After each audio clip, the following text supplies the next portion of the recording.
Hey, everybody. Welcome. Good to be here with all of you tonight. We're going to talk about a lot of things tonight. And glad to be here. Oh, okay. Here, put on the opening music. All right. Spoken of the American century. I say that the century on which we are entering can be and must be the century of the common man. A radical redistribution of economic power. I mean, we know that racism is just a byproduct of capitalism. Everything would be all right if everything was put back in the hands of the people. We need a government that will make sure Americans are taken care of and organize the economy to serve the people, not the profits of a wealthy few. We now have the techniques and the resources to get rid of poverty. We got to start getting out there with the people. Get out of the movement and get to the masses. We need a government of action.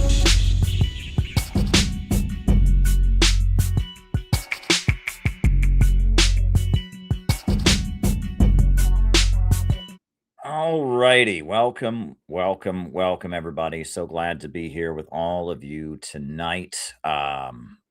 So I guess I got a notice from StreamYard that there was some issue with YouTube, live streaming, but apparently we are live on YouTube doing just fine. So that's good. Glad to find out, there's nothing to be concerned about there. Obviously things have developed and shifted in new directions in just the last couple hours even.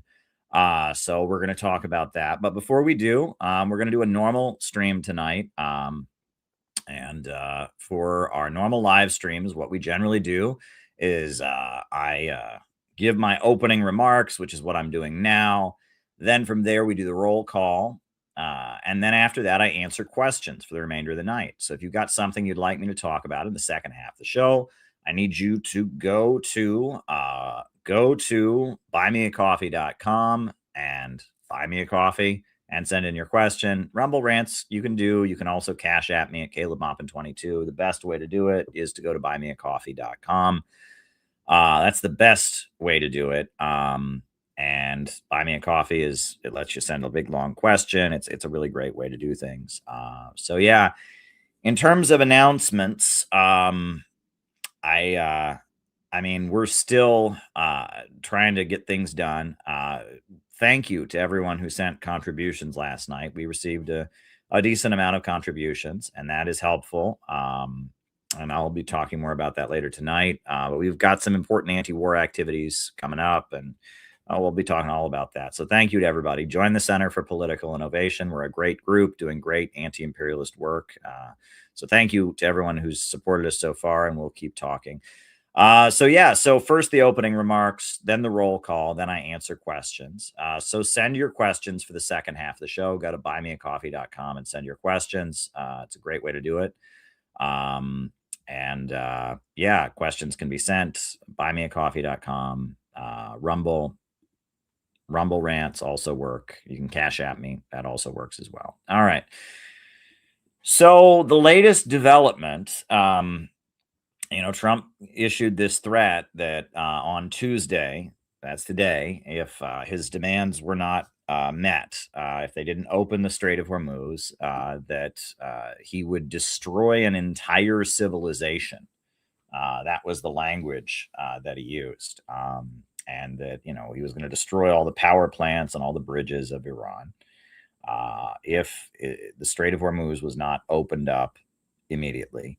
And that, the language that he used was not diplomatic, to say the least. And it really kind of exposed. We're going to talk about multiple layers of this. But anyhow, now everyone's relieved that it appears that the war is over. That's the announcement we're getting, is that not only did Trump not attack all of Iran's power plants and bridges, not only did Trump not, people were thinking he might drop an atomic bomb on Iran. It was like he was like threatening to destroy an entire civilization. He said it was very likely that it would happen, but he didn't want it to happen. It was like he was talking genocidally in his message. And then now they announced that Trump has shared that the Iranian Supreme National Council has announced a 2-week ceasefire, and Iran is now declaring victory and saying that that their 10-point plan that they've put into effect is now the new. The United States has agreed to it. Iran is declaring victory. And you can look, the official press TV, the Iranian TV network, the official Iranian government accounts are all saying that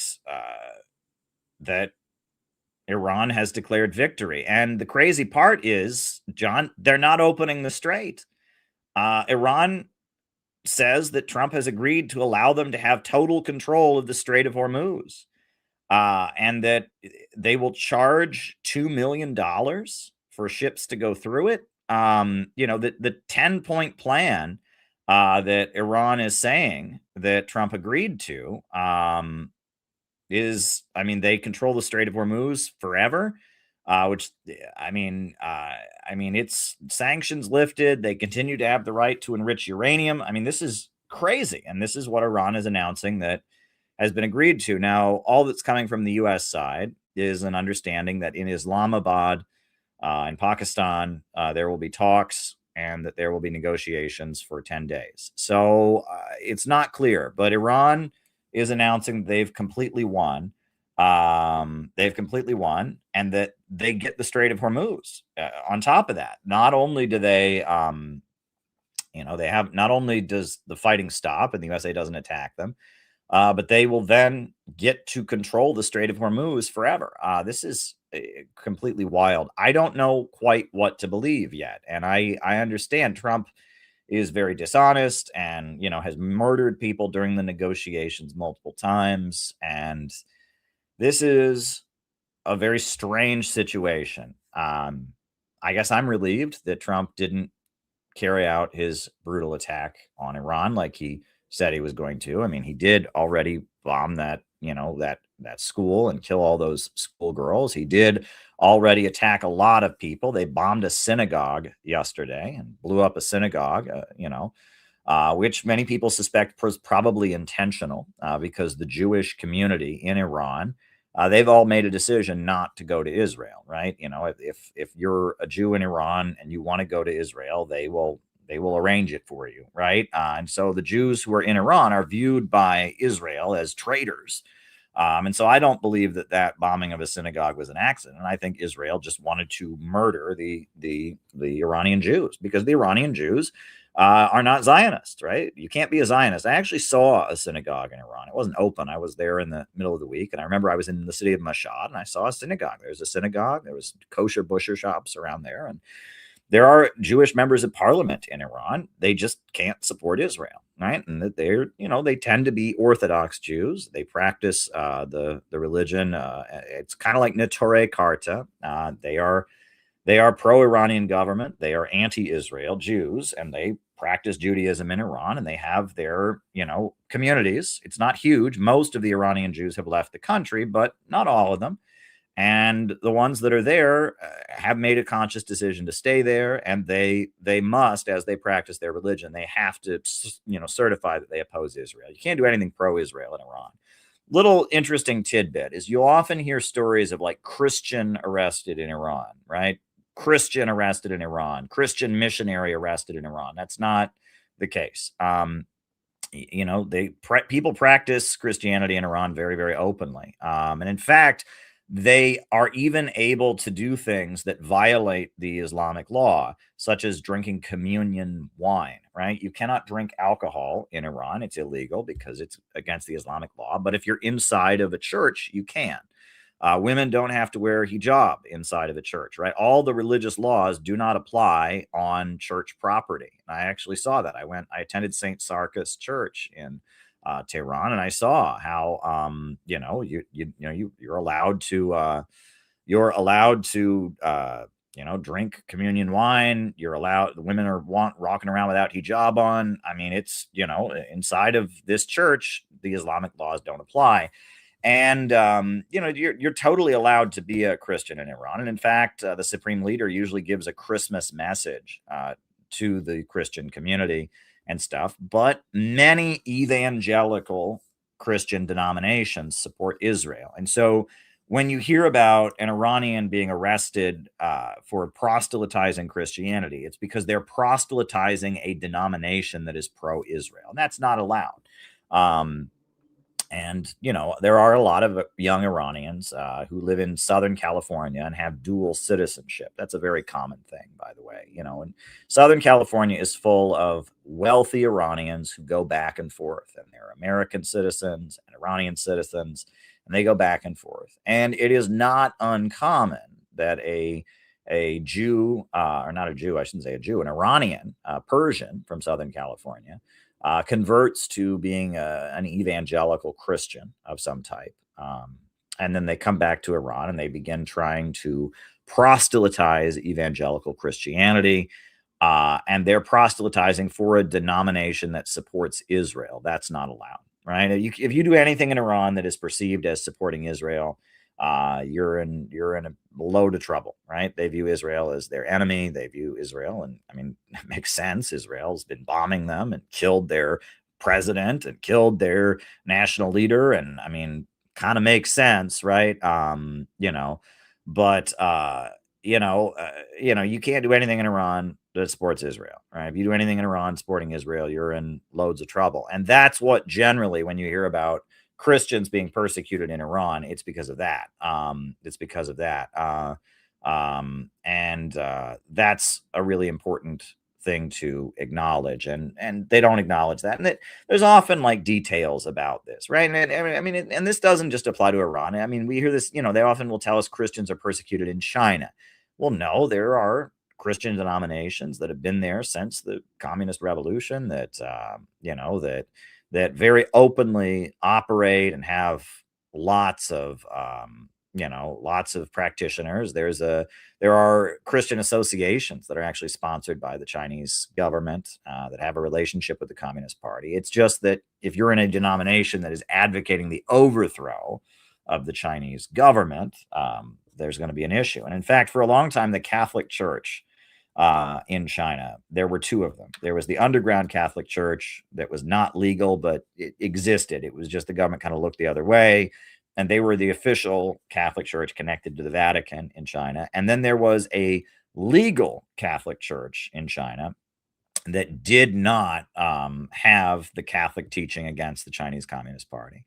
That was legal and openly operated, and the Vatican didn't recognize it because they said, you don't affirm our teachings on opposing the Chinese government. And there was a deal reached about 10 years ago, and that's no longer the case. Now in China, you have the Catholic Church is one entity. You have the underground, previously illegal Catholic Church operating, and you have the official, pro-government Catholic Church. It basically merged, and that the Catholic Church openly operates in China, from what I understand. So these kind of things are nuanced and complicated, but you can't be pro-Israel in Iran. You cannot, because Israel is trying to destroy them. Israel is their enemy, and has been for quite some time. So there's that. But I mean, there's so much we could comment on about this. But really, this affirms something I've spoken about on this channel many times. And I just keep getting back to this quotation from Rosa Luxemburg, right? Rosa Luxemburg, it was a great anti-imperialist, brilliant economist on many, many levels. And I would actually argue she had more of an understanding of Russia's economy than Lenin did. I think Lenin's understanding of Russia's economy was a little bit tainted by his obsession with oppressed nationalities and stuff. But if you read what she wrote about Russia's economy, she understood Russia's economy prior to World War I better than Lenin did even. And Rosa Luxemburg, at the time World War I broke out, she wrote a pamphlet called the Junius Pamphlet, which we recently republished as CPI. We decided, because it's not in circulation. I mean, you can find it online, but it's not in circulation. We republished it, our own CPI edition of it that I wrote the introduction to. It's a really important piece that explains why World War I happened, the tendency of the falling rate of profit and overproduction, and why it was that the colonial powers of Europe went to war and 20 million workers went to their deaths in World War I, she wrote this great book, which it's really, really great. And it's full of economic data and statistics explaining why World War I happened and what it was really about. And in that pamphlet, she said the following, which I just keep coming back to. Quote, "This war is a regression into barbarism. The triumph of imperialism leads to the annihilation of civilization. At first, this happens sporadically for the duration of a modern war. But then the period of unlimited wars begins, and it progresses towards its inevitable consequences. The triumph of imperialism and the collapse of all civilization, as in ancient Rome, depopulation, desolation, degeneration, a great cemetery." And that is what she explained World War I was the cause of. And it was rooted in the failure of the capitalist economic system. It was rooted in imperialism becoming central to keeping the capitalist economies of the West going. And that war was going to become a constant necessity,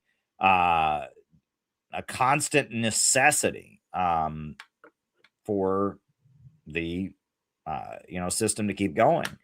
And that was what she wrote about at the time that World War I broke out. And it's a very, very important thing. And what's important about it is that at the time, in the lead up to World War I, basically you had colonialism and imperialism spreading across the world. You had the scramble for Africa, that they called it, as the various colonial powers, France and Britain and Germany, were seizing chunks of the African continent for themselves. And while that was going on, you had Rudyard Kipling, who wrote his poem, The White Man's Burden. And there was this argument that it was okay for the people of Africa and the people of Asia and the people of the Pacific Islands, the people of South America, to be plundered and colonized. It was okay because the white people were, quote unquote, civilized, right? And that white people were civilized, white civilization was civilized, and they were teaching the colonized, the people of the oppressed countries. They were teaching them that they were helping them.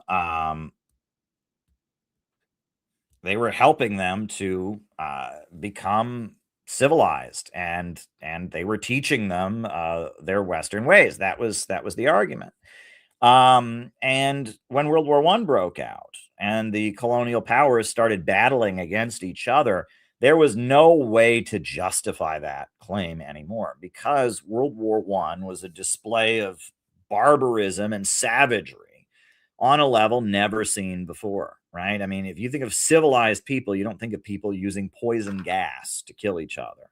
If you think of civilized people, you don't just think of people dropping bombs on each other. You don't think of people, mowing people down, by the thousands, right? And you look at like the Battle of the Somme in France that happened during World War I, where like 20,000 people were killed in just a few hours. I mean, it was just a massive display of human barbarism, brutality, man's inhumanity to man on a level not seen before, and it was just shocking. Everyone was just horrified by it. So as a result of that, Rosa Luxemburg wrote this piece. And what's interesting is that, I often will recommend, if you really want, a deep philosophical dive into what we're dealing with right now, I have recommended this important philosophical book. George Lukács wrote The Destruction of Reason. And it's a study of Friedrich Nietzsche and Friedrich Nietzsche's ideas, and how they very much laid the basis for Nazi Germany. And even though the Nazis didn't put Nietzsche's ideas into practice, because the Nazis were populists and they built kind of a mass movement, and Nietzsche was opposed to any notion of a mass movement. He was just an obsessive individualist. That Nietzsche's philosophy very much enabled the German imperialists to go into the horrendous, phase and develop the kind of thinking that laid the basis for Nazi crimes, and that it's philosophical irrationalism. And that Friedrich Nietzsche, at the time that colonialism and imperialism was at its height during the scramble for Africa, Friedrich Nietzsche, he took the opposite position of, the general position of the Europeans was this white man's burden thing. We're civilized, we're the advanced ones, the Africans are primitive, and so we're bringing our civilized ways and we're teaching them, we're showing them the way. It's the white man's burden. That was the standard line. Nietzsche didn't agree with that, and Nietzsche said it was the opposite. He said that Europeans were losing their quote unquote slave morality, right? And that they were learning to be barbaric. They were learning to be what he called the blonde beast, to say that might makes right, and that that right and wrong didn't exist.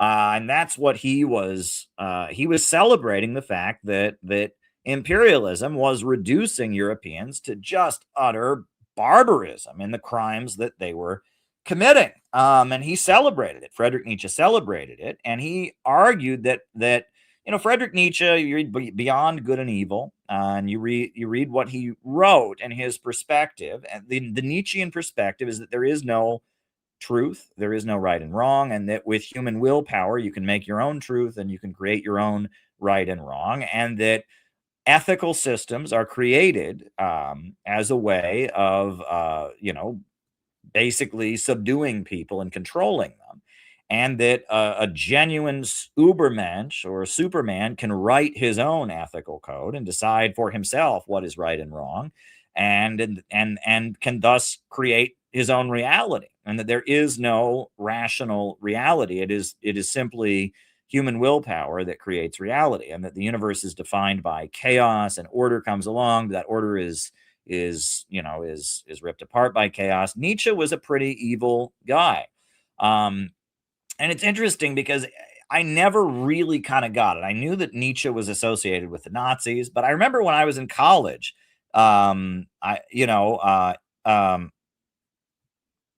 I read Thus Spake Zarathustra,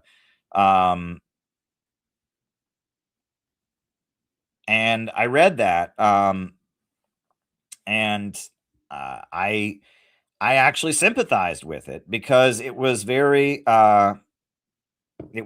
very much about people that are seen as going against the grain, about people that are nonconformists, about people who think for themselves and feel like society is suppressing them. It's very, very much appealing to, kind of the non-conforming intellectual person who challenges authority, and that's what Thus Spake Zarathustra was appealing to. And I sympathized with it largely. I very, very much sympathized with it, but it takes it to a whole nother level. But anyway, this tweet by Trump, I mean, where he was threatening, I think I have an image of it, right? I think I can pull up an image of the tweet. I mean, this is indefensible. And there's a couple like glaring admissions in it, right? Because there is, let's take a look at this.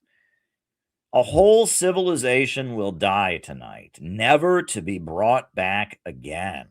I don't want it to happen, but it probably will. 47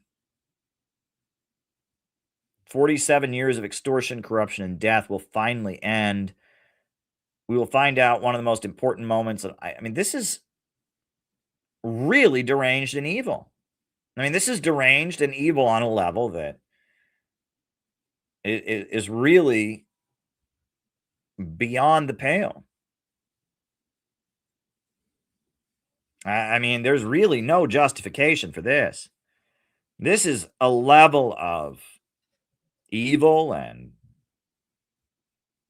I mean, what's crazy is that the line that you get, social media at this point is just overloaded with loads of people insisting that everyone in Iran hates the government, that not a single person in Iran actually supports the government. And, social media is loaded with crap. right now justifying U.S. attacks.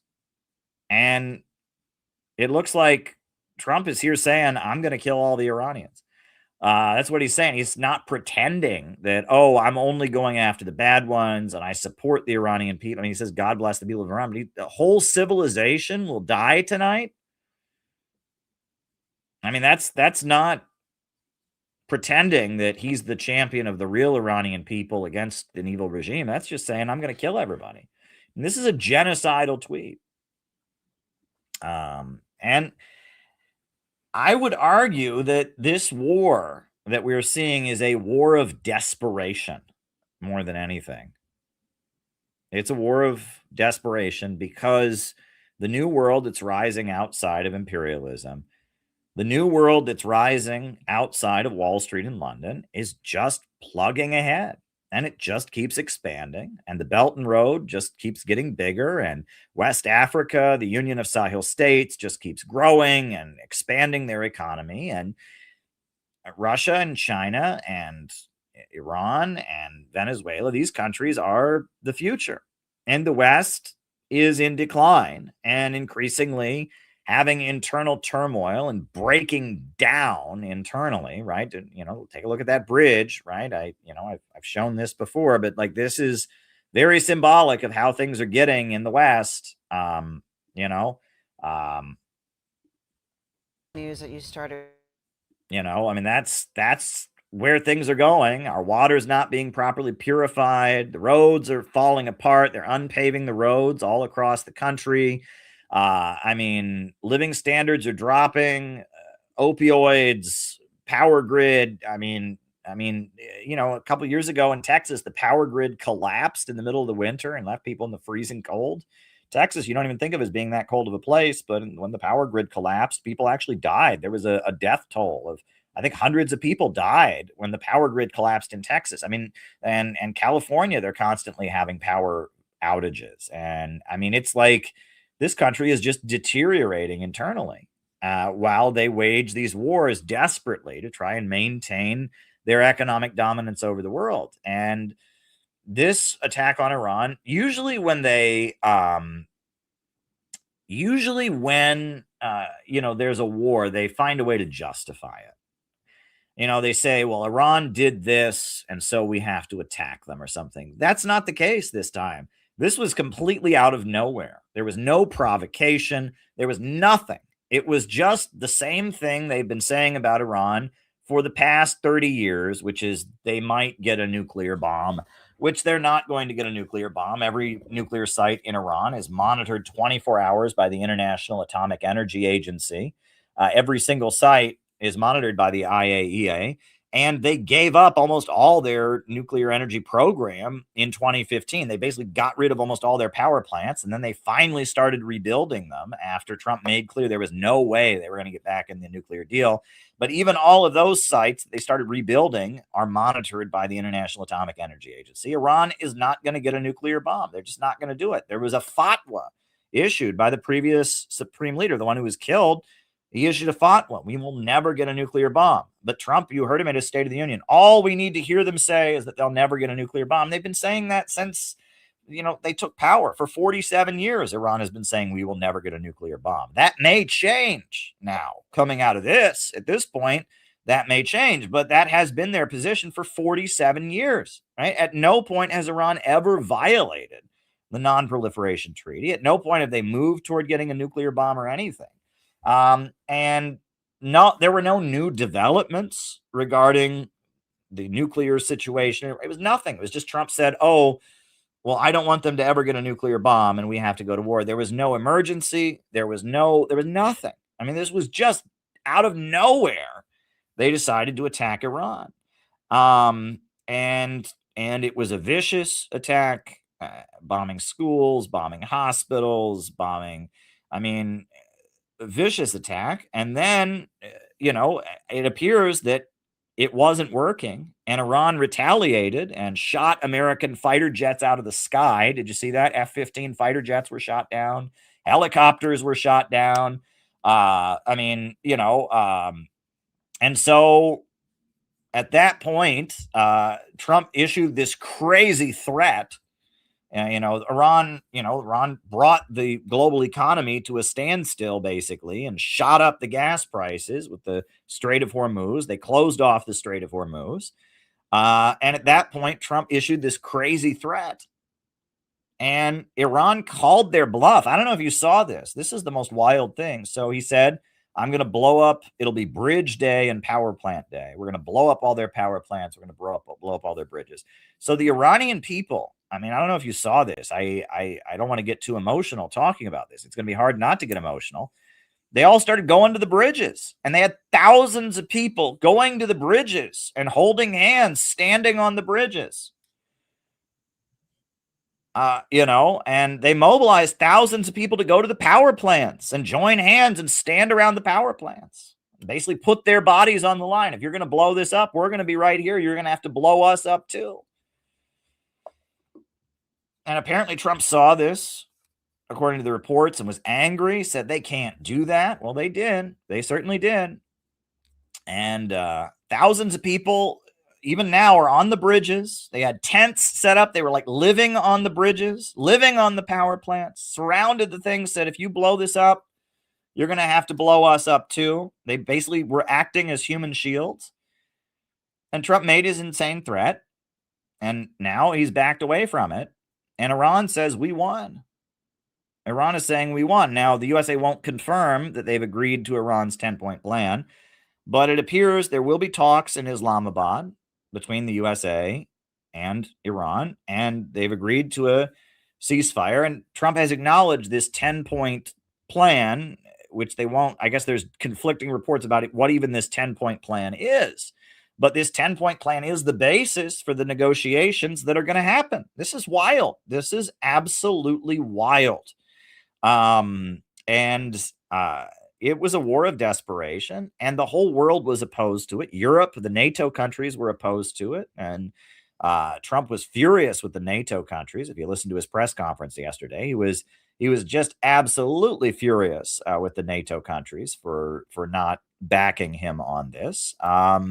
And now it appears that now Iran has declared victory. Iran is saying the war is over and we won. And the United States has been forced to give us control of the Strait of Hormuz.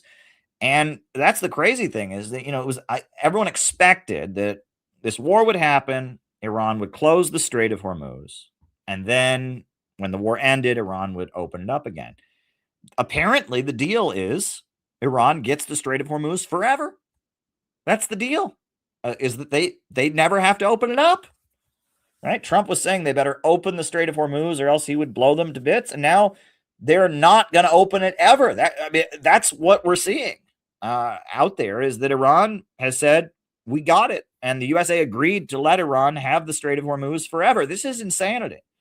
It's insane. And if so, this is a humiliating defeat for the United States. I must say, the United States, with the biggest military in the world, huge missiles and and it appears, that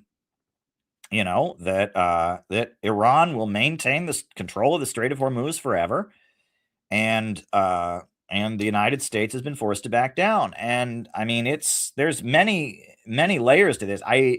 I've heard some predictions that this is the end of the Trump administration. And I think that may very well be the case. Because if this really holds, and I don't know, right? It was just in the last few hours, we've seen that they've declared, ceasefire, all of this. If this holds, this is going to be such a humiliating defeat for the United States that they're going to have to make Trump the fall guy. They're going to have to impeach him. And they're going to have to say, well, Trump did this. This wasn't America that screwed up. Trump did this, right? That's going to be the only way to save face. And according to what people are reading between the lines in the New York Times articles, it looks like Hegseth is also going to be possibly prosecuted for this. And this is wild. I don't know if you saw Hegseth, they caught him. Trump called for increasing the military budget by 40% yesterday. 40%. And the day before that, Pete Hegseth went and tried to invest in a whole bunch of military corporations with all his money. And the Financial Times caught him, and they revealed that. And that's insider trading, and that's crazy, right? That, hey, buddy, my RT days are still happening. I was on RT this afternoon, right? Where do people get this? I just want to get this. I was literally on RT hours ago. I'm going to be on RT probably after this stream tonight. Let me just throw this out there, okay, War is Peace. I know a lot of people are confused, but I continue to see these messages about, oh, why isn't Caleb with RT? I'm still on RT. This is me on, I will show you. I reported on the UN Security Council meeting that happened earlier today. I was on RT hours ago. Draft resolution that urged countries to use defensive efforts to open the Hormuz Strait. Moscow's ambassador to the UN explained why the document, which calls for confrontation, couldn't be adopted.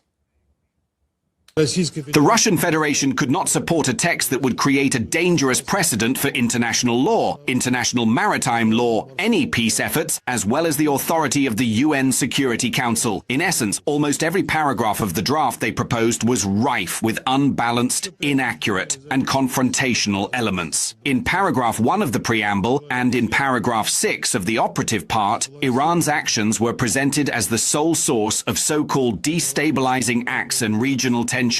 Not a word was said about the true causes of the current crisis in the Middle East, or about the unlawful strikes by the United States and Israel on Iranian territory. If the Security Council had taken the position imposed on it, then Tehran would have had no motivation at all to get involved in any form in contacts with Washington, which has already betrayed diplomacy twice.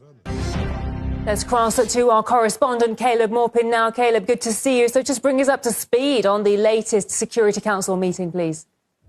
Sure. Well, the 15-member body that leads the United Nations convened in the Security Council chamber at the UN headquarters in Manhattan to discuss this resolution. And as was pointed out before, this resolution put the blame for the conflict squarely on the shoulders of Iran. Furthermore, in the resolution, there were all kinds of openings and vague language that could be used to justify and perhaps even be interpreted to authorize military action against Iran. And that was something that was particularly upsetting for Russia. And in the past, Russia has abstained on resolutions regarding the Strait of Hormuz, not wanting to vote against free navigation. This time, Russia had to put its foot down. Now, this resolution could be used to justify military action against Iran, and Russia voted against it. Here's what we heard from Ambassador Nebenzia.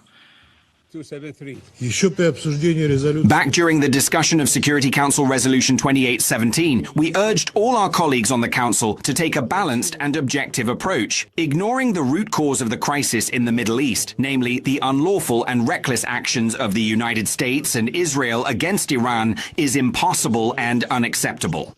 Neither we nor the Secretary General were listened to at the time. This time, however, our Bahraini partners and their like-minded colleagues have gone much further, putting forward a fundamentally flawed and dangerous approach to the situation in the region. Now, the Islamic Republic of Iran spoke before the Council, and when they spoke, they made clear that a temporary ceasefire with the United States was not acceptable in the context of the U.S. onslaught against them, that they would need the fighting to cease on the condition that it would not be restarted up again, and that the language of the resolution that seemed to not acknowledge the entire basis for the strait being closed, being the unprovoked U.S. and Israeli onslaught against Iran, that was simply unacceptable. Here's Iran addressing the Security Council. We categorically reject all unfounded and politically motivated allegations against my country made in this meeting. These claims lack any legal basis and serve only to divert attention from the realities on the ground. Iran categorically rejects a temporary ceasefire, particularly in light of the June experience, when hostilities resumed under false pretext. A ceasefire in this context serves only to rearm and prepare for the continuation of further crimes. Any viable solution must ensure a definitive an irreversible end to the aggression and establish a just and durable peace grounded in credible and verifiable guarantees against any recurrence. The Security Council cannot remain passive. Instead of submitting a one-sided and politically motivated draft resolution, it must act to end this brutal war. Now, the U.S. representative was very supportive of the resolution, and he gave some long remarks before the council where he essentially said that the conflict was entirely Iran's fault. He did not acknowledge that the United States and Israel attacked Iran without any provocation, and he spoke about Iran and the Strait of Hormuz as if they were purely acting as an aggressive force, and the world had to not tolerate their aggression. This is the language that the U.S. representative used. First, the U.S. stands firmly with our partners in the Middle East. Second, the Strait of Hormuz is too vital to the world to be used as hostage, to be choked, to be weaponized by any one state. Colleagues, let me be frank. Most member states here need the Strait of Hormuz more than the United States does. Still, as this Council knows, the U.S. has consistently pursued a diplomatic resolution even as we continue to achieve our objectives in Operation Epic Fury. We have put serious diplomatic proposals before Iran.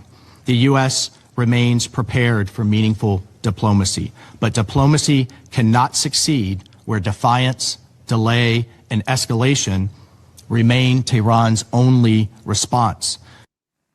Now, the representative of Washington was saying that the United States was open to diplomacy, but not acknowledging that Iran has been negotiating with the United States, and it is during those negotiations that attacks have been unleashed. And now we have this unprovoked war, this all-out onslaught against Iran from the United States and from Israel. And at this point, the idea that Washington is simply willing to handle this diplomatically just doesn't match the reality on the ground and the reality of the situation as the events have proceeded. Now, we know the latest is that Trump said that a whole civilization will die tonight. Those are not diplomatic words by any means. And it is that threat that Trump issued against Iran that set the tone for the entire meeting. It's also worth noting that Bahrain, that put forward the resolution, when they spoke, they also did not acknowledge the context and simply said that their freedom of navigation was being violated, that their ability to export oil and their ability to function as a country was being limited. They blamed Iran for this. And the United States, in its words, pointed at Russia and China and accused them of enabling Iran, of cooperating with Iranian terrorism, etc. It was quite harsh language used not just against Iran, but against Russia and China, two permanent members of the Security Council. Here's what the U.S. representative said. No one should tolerate that they are holding the global economy at gunpoint, but today, Russia and China did tolerate it. They sided with a regime that seeks to intimidate the Gulf into submission, even as it brutalizes its own people during a national internet blackout. We have long known that these countries are capable of paralyzing the Council through obstruction and manufactured confusion. Now, the U.S. representative also said that Iranian leaders could divert and change their decision and prevent a U.S. attack. That's the way he was framing it. And he said that the Iranian regime wants the opposite, that America wants peace. And he also invoked Holy Week, which is quite interesting. Now, the U.S. and Israel recently destroyed a synagogue in Tehran, and that was mentioned by the Russian representative, Russian ambassador Nebenzia, when he spoke to the council, pointing out that this attack on a religious site of the Jewish community in Iran is something that demonstrates the wanton disregard for human life and safety that's being carried out by the United States and Israel in their onslaught. What this would imply from a legal standpoint, as well as the implications for the situation on the ground, is clear to us, especially at a time when we hear statements from the US president about the readiness to destroy Iran if the Strait of Hormuz is not opened. The limit of trust in states which advance offensive measures under noble pretexts and streamlined language was exhausted then. We have already seen how the United States strove to justify their strikes against Iran. We stand in solidarity with the Arab countries that were betrayed by Washington and became victims of the regional tragedy. We cannot help but note that attempting to impose rules of the game in the Strait of Hormuz would only play into the hands of those who wish to further undermine security and stability in the Middle East and beyond. Now, China opposed the resolution also, and while they made clear that, yes, they want the Strait of Hormuz to be opened, they don't approve of naval blockades and such, they said that the context was not being acknowledged by the resolution. It was acting as if Iran did this simply out of the blue with no provocation, was not explaining the roots of the conflict, and thus the resolution simply had to be opposed. This is the Chinese representative. This draft resolution should clearly identify the root causes of this conflict, seek appropriate solutions to address the root causes and ensure the safety and security of shipping lanes, and strive to promote dialogue and achieve peace. It is regrettable, though, the draft resolution fails to capture the root causes and full picture of the conflict in a comprehensive, balanced manner. It contains one-sided condemnation and pressure, characterizing the situation as a threat to international peace and security, as well as the use of armed escorts. Such language is highly susceptible to misinterpretation or even abuse. Now, with two permanent members of the Security Council opposing it, this resolution did not pass, and there was not an agreement reached by the 15-member body that leads the United Nations. The context of the meeting had this meeting widely viewed, the whole world paying attention to what was going on, hearing the echoing words of Trump and his threat to destroy an entire civilization. The whole world is waiting, and in that context, diplomatic meetings like this certainly get more attention and are more closely watched. So the resolution was put forward. The resolution was quite one-sided. As a result, two members of the permanent members of the Security Council opposed it. It didn't go through. Caleb, many thanks for that wrap-up. That's RT's Caleb Maupin speaking to us live from New York. Thank you. Yeah. I have been on RT as a correspondent since 2016. Right? I was doing interviews on RT. I think the first time I ever did an RT interview was in 2011, a couple months before Occupy Wall Street. I was a regular guest starting around 2012. They were having me on at least once a week to give commentary. Wasn't getting paid. It was just, I just went in and gave commentary. I was a media spokesperson for Ramsey Clark. 2016, I ended up being hired by RT. I had been with Press TV, the network from Iran before that, and I have been with them ever since. And there is... I just got to say, folks, the internet is completely rigged. It's completely rigged. And this is a great example of this. Okay. So I have been at RT. At no point has my relationship with RT come to an end. Now, RT America went away, no longer exists. That's why I worked for, at first I worked for RT America, but then they ceased to exist in 2022.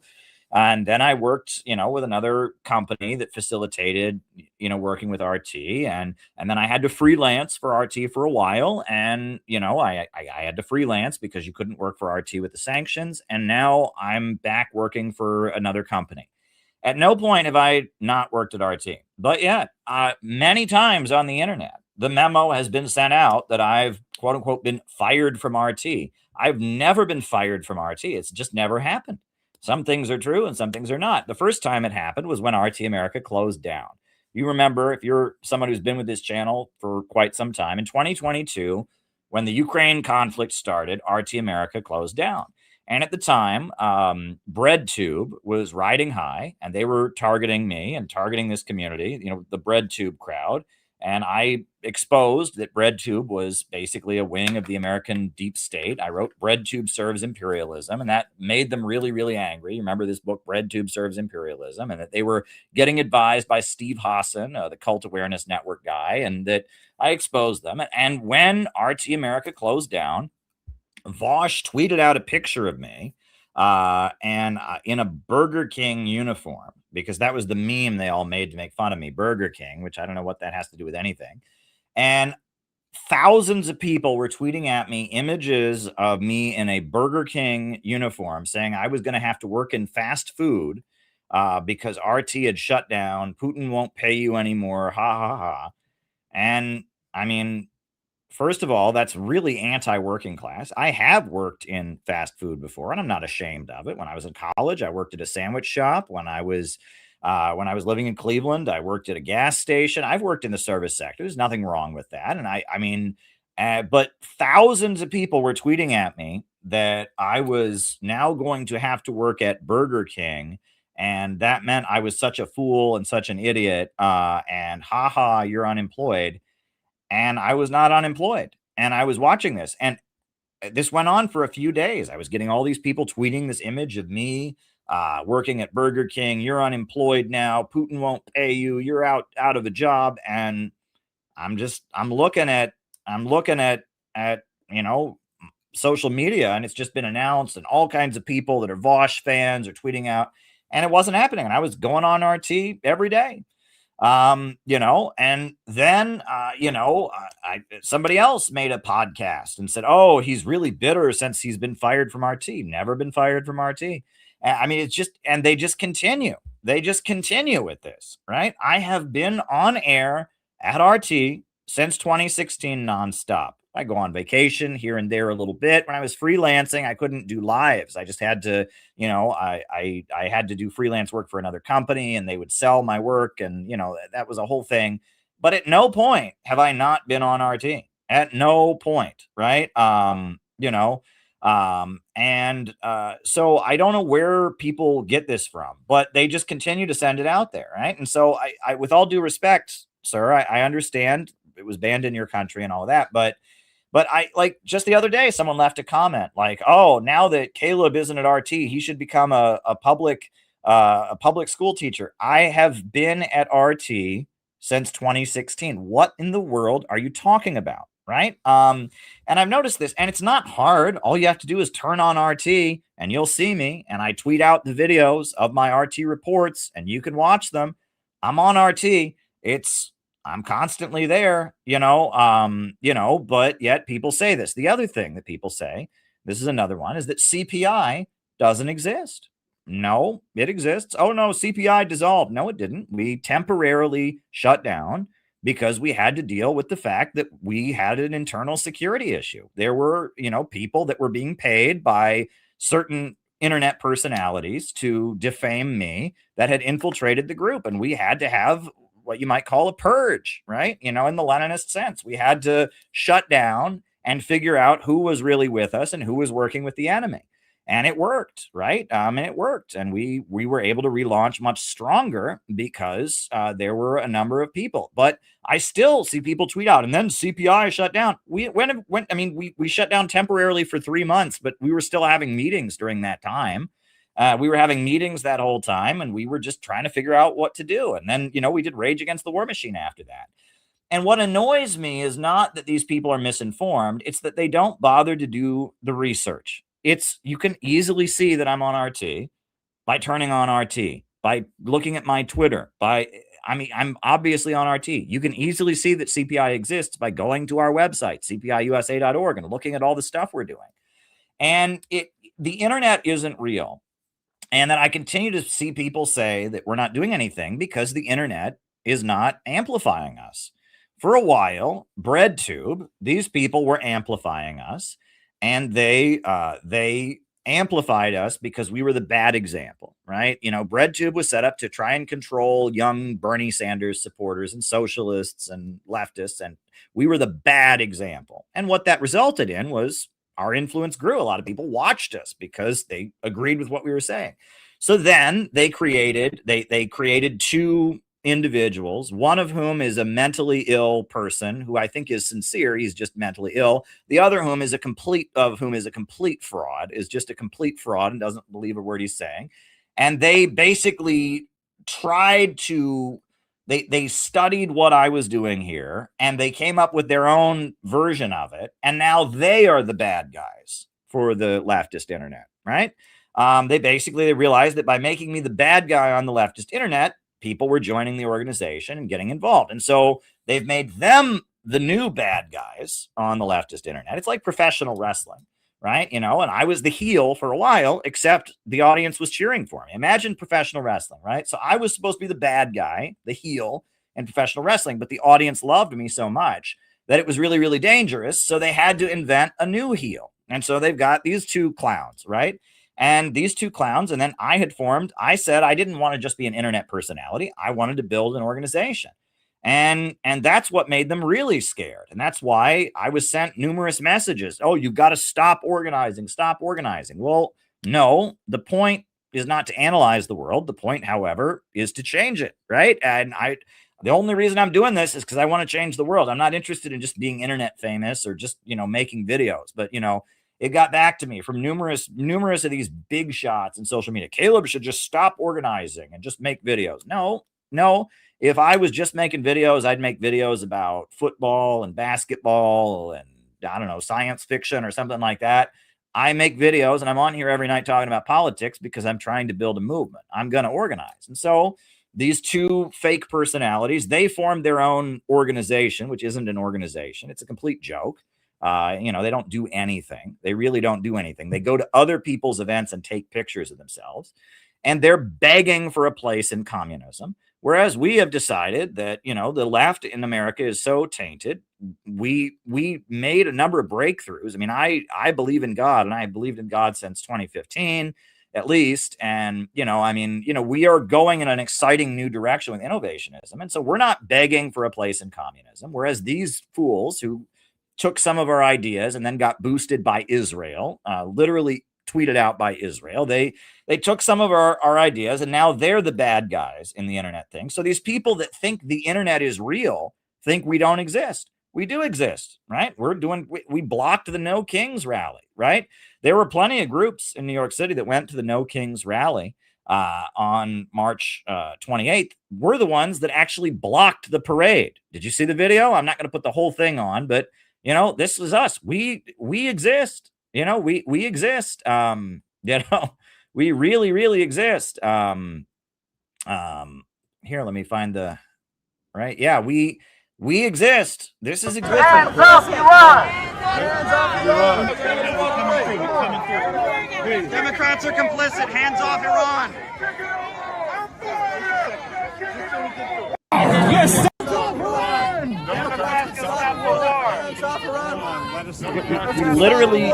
We literally stopped the parade in New York City. We set up a barricade in the middle of 7th Avenue, and we stopped the No Kings rally with our Center for Political Innovation signs, with our Iranian flags. People from the crowd joined us. We disrupted the Democratic Party march. We held up their march. They had to call the police to clear us out. I think we exist, right? I think we exist. Yeah, we very clearly exist. And again, you would know about this if you looked at our website. But if all you pay attention to is who's getting boosted online and who's fighting with other people, you wouldn't know that we exist. And it's just like these people are completely clueless, right? And, it's completely absurd. And I don't want to care about it. I really don't. But you can understand why it bothers me to have people say that CPI doesn't exist, because it clearly does. And we're doing an awful lot. We were protesting. We protested the fallen gong, China before communism, in multiple cities. The LA people are out every weekend doing anti-war stuff, but we're not begging for a place in leftism. We're building a real anti-imperialist movement among the American people. And, we wrote a book. I wrote a book about the Houthis, and we distributed it in bulk, and we got the money together. We raised the funds, and we distributed 4,000 copies of our book, Who Are the Houthis and What Are They Fighting For Across America, explaining who this Shia Muslim revolutionary group in Yemen are and what they stand for. And I'll just tell you, part of the reason I am so done begging for a place in leftism, I am not interested in it, is because no one can be happy about it, right? If you're a genuine anti-imperialist, right? If you really understand that imperialism is the enemy of all humanity, that Zionism and imperialism is the threat, and somebody in America decides that they're going to write a book in plain language, less than 100 pages, explaining who Ansar Allah, the Houthis, are, and how they're a movement fighting for the Yemeni people against imperialism and against Zionism. And then they distribute that book all over America, in the streets of Chicago. They distribute that book. I mean, just all over America, we distributed this book in bulk. We just gave it to people, right? And we raised the money and we do that. And we're creating support, and we're telling Americans that the Houthis are on our side against the globalists and the imperialists. Our real enemy is at home, basic stuff. Now, if you're a sincere anti-imperialist and somebody does that, you would say, okay, great. I might not agree with this group about X, Y, and Z. I might not agree with this group about this or that, but that's a good thing to do. Did any of the anti-imperialists in America say that? No. Even today, even the other day, someone was telling me, oh, how dare you? How dare you call that book Houthis? They're not the Houthis, they're Ansar Allah. Do you think I don't know that? Do you think that's not in the book? We don't explain they're actually called Ansar Allah, that Houthi is a tribal ethnic name. It's kind of a slur that was used on them, calling them hillbillies, basically. But if we had written a book, Who is Ansar Allah? Nobody in America would have known what it was about. American media calls them Houthis. So we had to write a book saying, who are these Houthis? And what do they stand for? But nobody says, good job, great, glad that you wrote this book about the Houthis. We might not agree with you about black. No, none of them say that, right? None of them say that. It's, how dare you, right? And all the other so-called anti-imperialists, they have nothing good. Anytime we do something, right, we block no kings. Great action. Did any of them go, oh, that's great. That's great that they blocked the no kings route? No. There's always got to be something wrong with what we do because it's a big competition, right? These losers have given up on ever winning, right? You're never going to win. We're never going to actually change the American people. So it's just a question of who gets to be in the spotlight and get attention while we lose. That's all these people care about, right? And I don't care if it's the Answer Coalition or the United National Anti-War Fakers or all of them, right? And all of these so-called anti-imperialist Jewish Voices for Peace and all of them, none of them, we do more than anybody. And none of them ever can just say, wow, well, we may not agree with CPI on this or that. That's a great thing they do. Never, because we're competitors, right?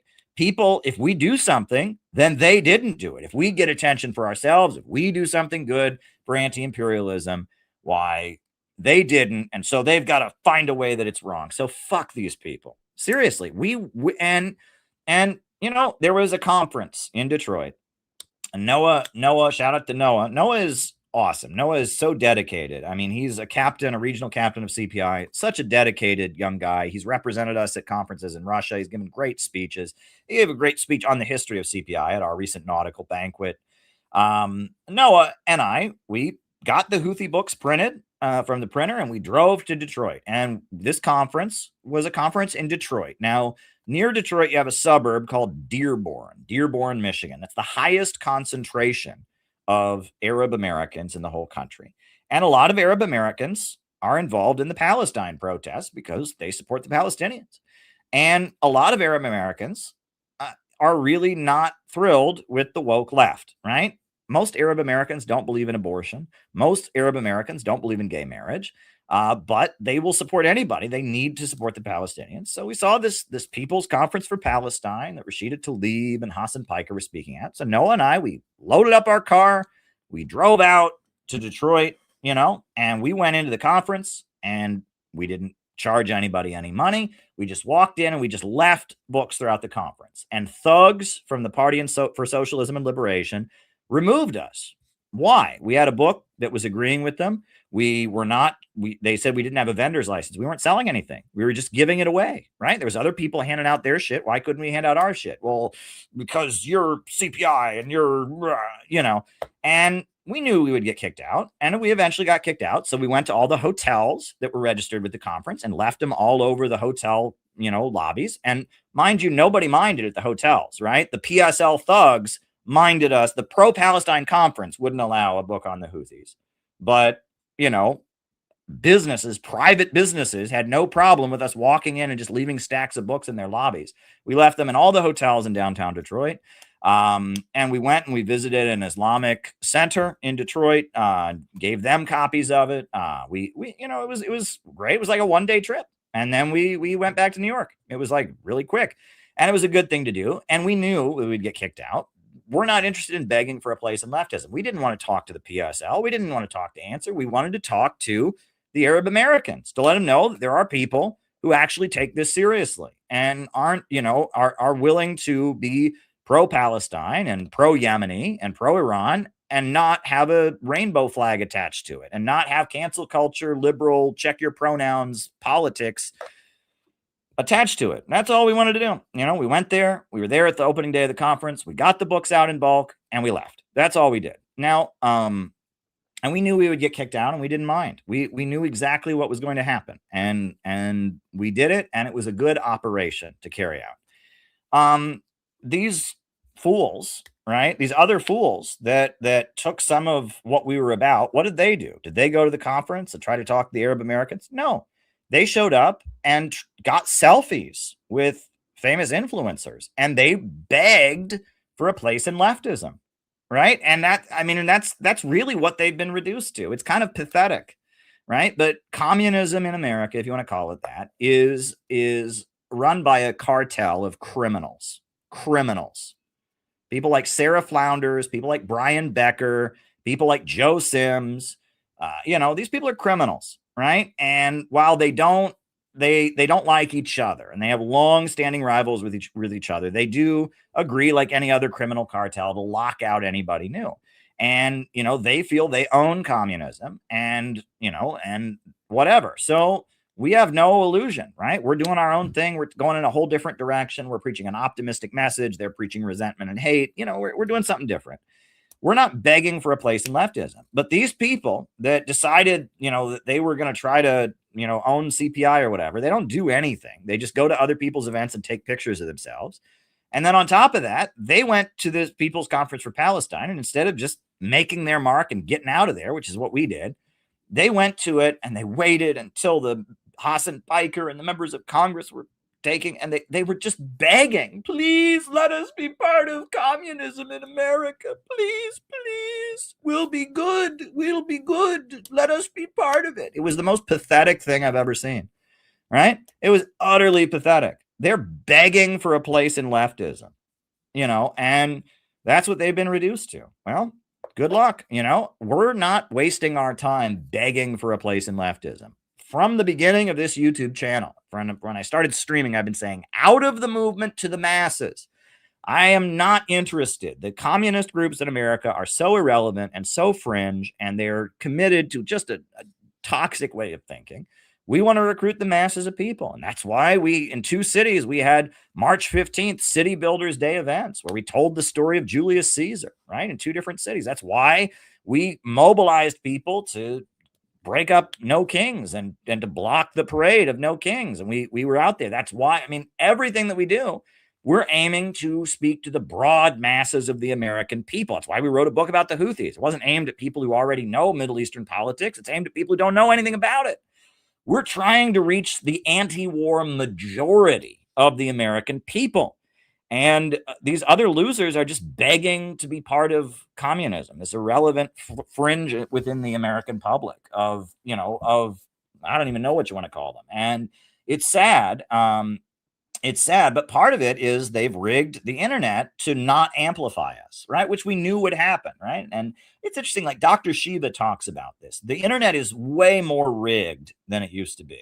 The internet has always been rigged to some degree or other. If you have money, you can amplify yourself, etc. But it's far more rigged than ever before. It is absolutely ridiculous.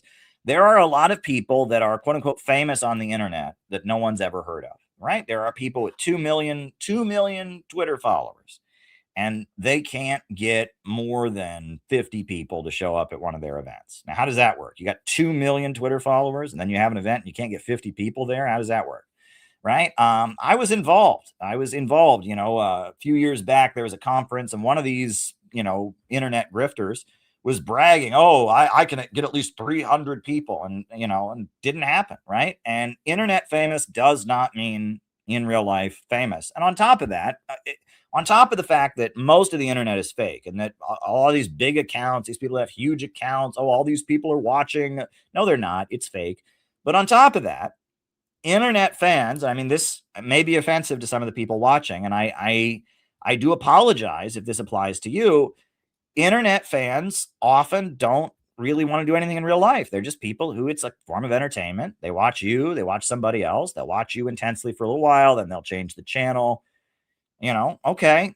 But one real organizer who will join the organization, who will go knock on doors and do outreach, that will organize a workshop in their neighborhood, that will bring their coworkers and their family members to events, that will carry out operations like disruptions of No Kings or all the different operations we do. One real organizer is worth about 100,000 internet fans.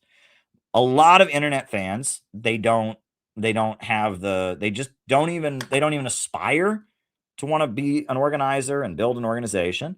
And they wouldn't be able to or willing to. And, I know some people, right? Some people are disabled and that's not their fault. And some people, don't agree. They just don't think that's what should be done. There's different factors here. But I'm just telling you, if you're building an in real life organization, which is what I've always been doing from the beginning, you can have thousands of internet fans who agree with you and it can be useless. But if you get 5 people who are committed to building the organization and carrying out operations, that is far more valuable. It's far, far more valuable. And that also you got to watch out for the niche stuff, right? I will say that in terms of carrying out operations, there are people that will work with us, that don't agree with us on a lot. They agree with us on 1 or 2 points. But they are real organizers. They have real organizations and real assets and real, materials. And when it's time to get something done, they can get something done. Great example was the Peace MAGA operation that we did, right? I'll put the video on, right? I'm not going to show the whole video. I'll just remind you of this, right? So we just load. North Korea, that was. You remember this, right? This banner during the election, we got this banner out, right? Now that's Briggy in the video. There's Noah, right? Irving and Phil, we launched it and we got this out on Inauguration Day. We got this out when Trump was in Madison Square Garden. We got this out at the New York Public Library. We got it out there, and there were people who worked with us on that didn't agree with us on very much at all, right? That if we'd been out there with Trump shaking hands with some other leader, they wouldn't have been agreed with it. But they were committed to peaceful reunification of the Korean Peninsula. And when it was time to get the job done, they got the job done with us. Whereas there are many, many people on the internet who, for a couple months, decided that our specific niche interpretation of the ideology was the right ideology. And so they were going to work with us, who never did anything, right? And I mean, Angela McCurdle is a libertarian, right? Angela McCurdle, you guys know Angela McCurdle, right? Angela McCurdle is a Libertarian Party person from the Mises caucus of Ludwig von Mises. I can't think of anyone I disagree with more about economics than them. But Angela McCurdle, when she organized Rage Against the War Machine, she let us be official sponsors of it. And there was pressure put on her to not include us in it, and she refused to cave to that pressure. And on top of that, she came and gave a speech at the CPI National Convention that we had in Chicago last year, right? And she doesn't agree with us at all, but she agrees with us that we need a real anti-war movement, and she's been very helpful to us, right? Whereas there's loads of people that are closer to us or even claim that they agree with our specific niche interpretation who don't do anything to build the group. And so it's like, what is more important? And the other thing is that for people for whom this is kind of a form of intellectual entertainment, the agreement is temporary, right? You don't watch the same TV show, for 5-10 years. You just don't, right? You watch a show for a little while and then you change the channel and you watch another show. And if this is just an internet television show, you will eventually change the channel. And you might say, well, Caleb, never say never. And that's really common nowadays, as you get young people that are interested in politics. And for a while, they're an anarchist. Then they're a Trotskyist. then they're a Maoist, and then they're a fascist, and then they're a Buddhist, and then they're a phalangist. And I'm, that's great, but if you don't do anything, you never are really any of those things. Lauren Southern, of all people, had a great video about internet religions and how on the right, people adopt, they're Catholic for a while, they're Eastern Orthodox for a while, but they never join a congregation of any of these religions. And they never, they never get involved in the practice. And it's all just kind of intellectual discourse about religion. And they don't get the essence of it. And that's the thing. There's a lot of people nowadays who adopt different ideologies and beliefs, but they never really put them into practice. They just read books about them or listen to podcasts about them, and they don't get it. And I'm sorry, for me, this is all about putting it into practice and building a real organization. So people that don't agree with me can be much more helpful in building an organization. I mean, truly random rally on the National Mall in Washington, D.C. A rally in support of Russia, I guess, given all the Russian flags. At least a rally against the U.S. supporting Ukraine.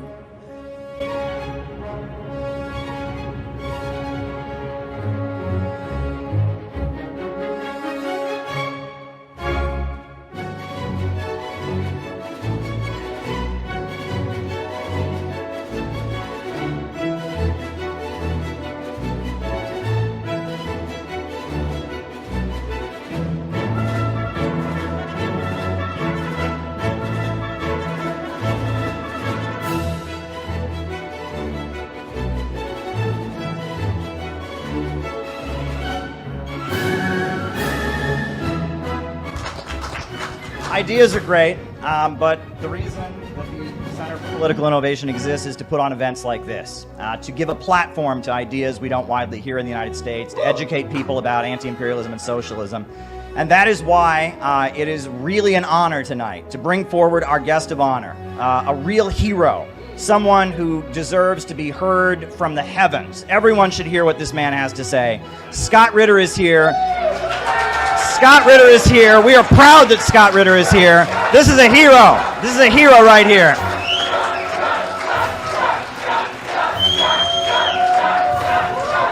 We love you, Scott.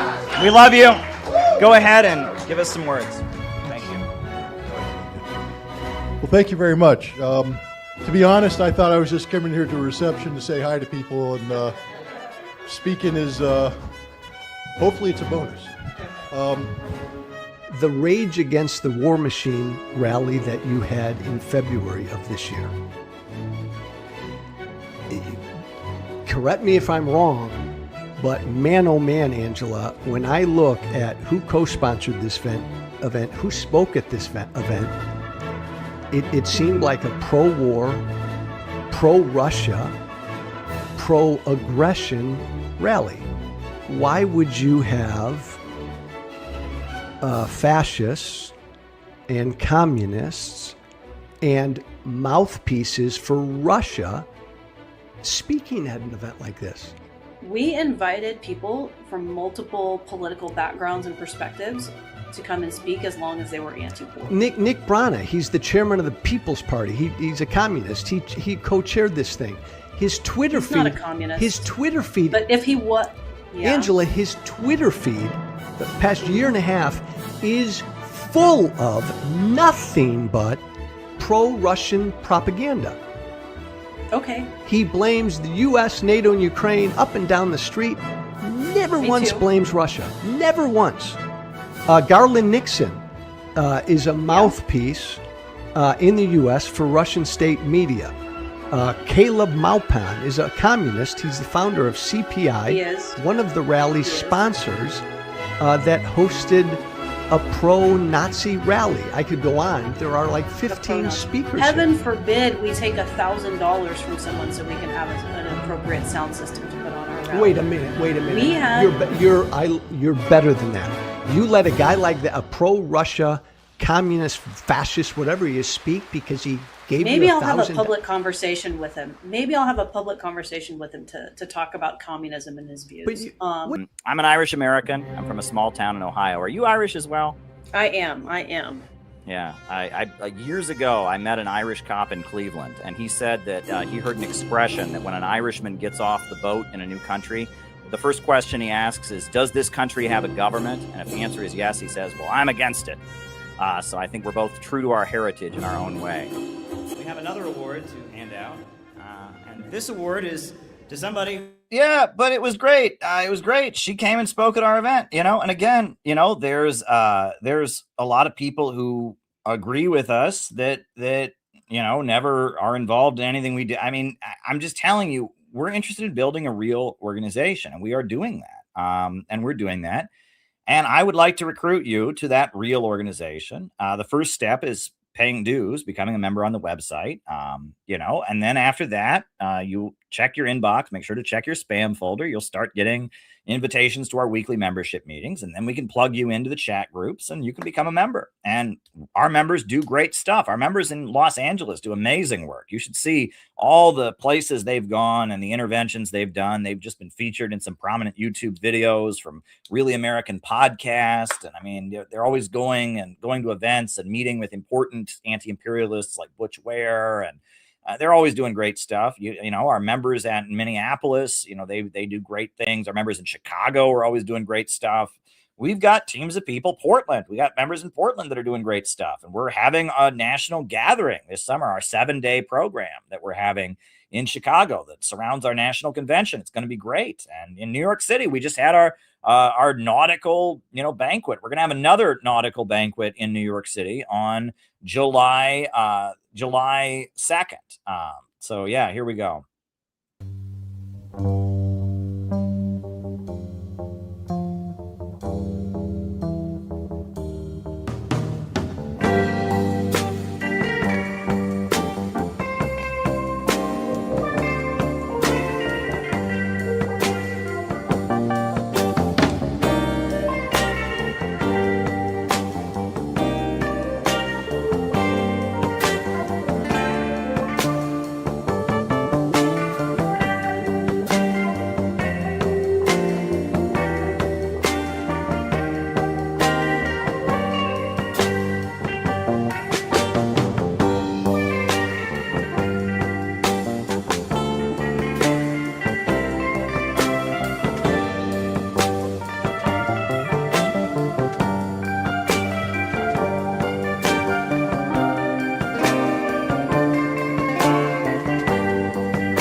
Struggles for jobs of oppressed in human history to the workout honors. That's not something particular there. Here in England, they're all profiting from war, so they have an interest to keep it going.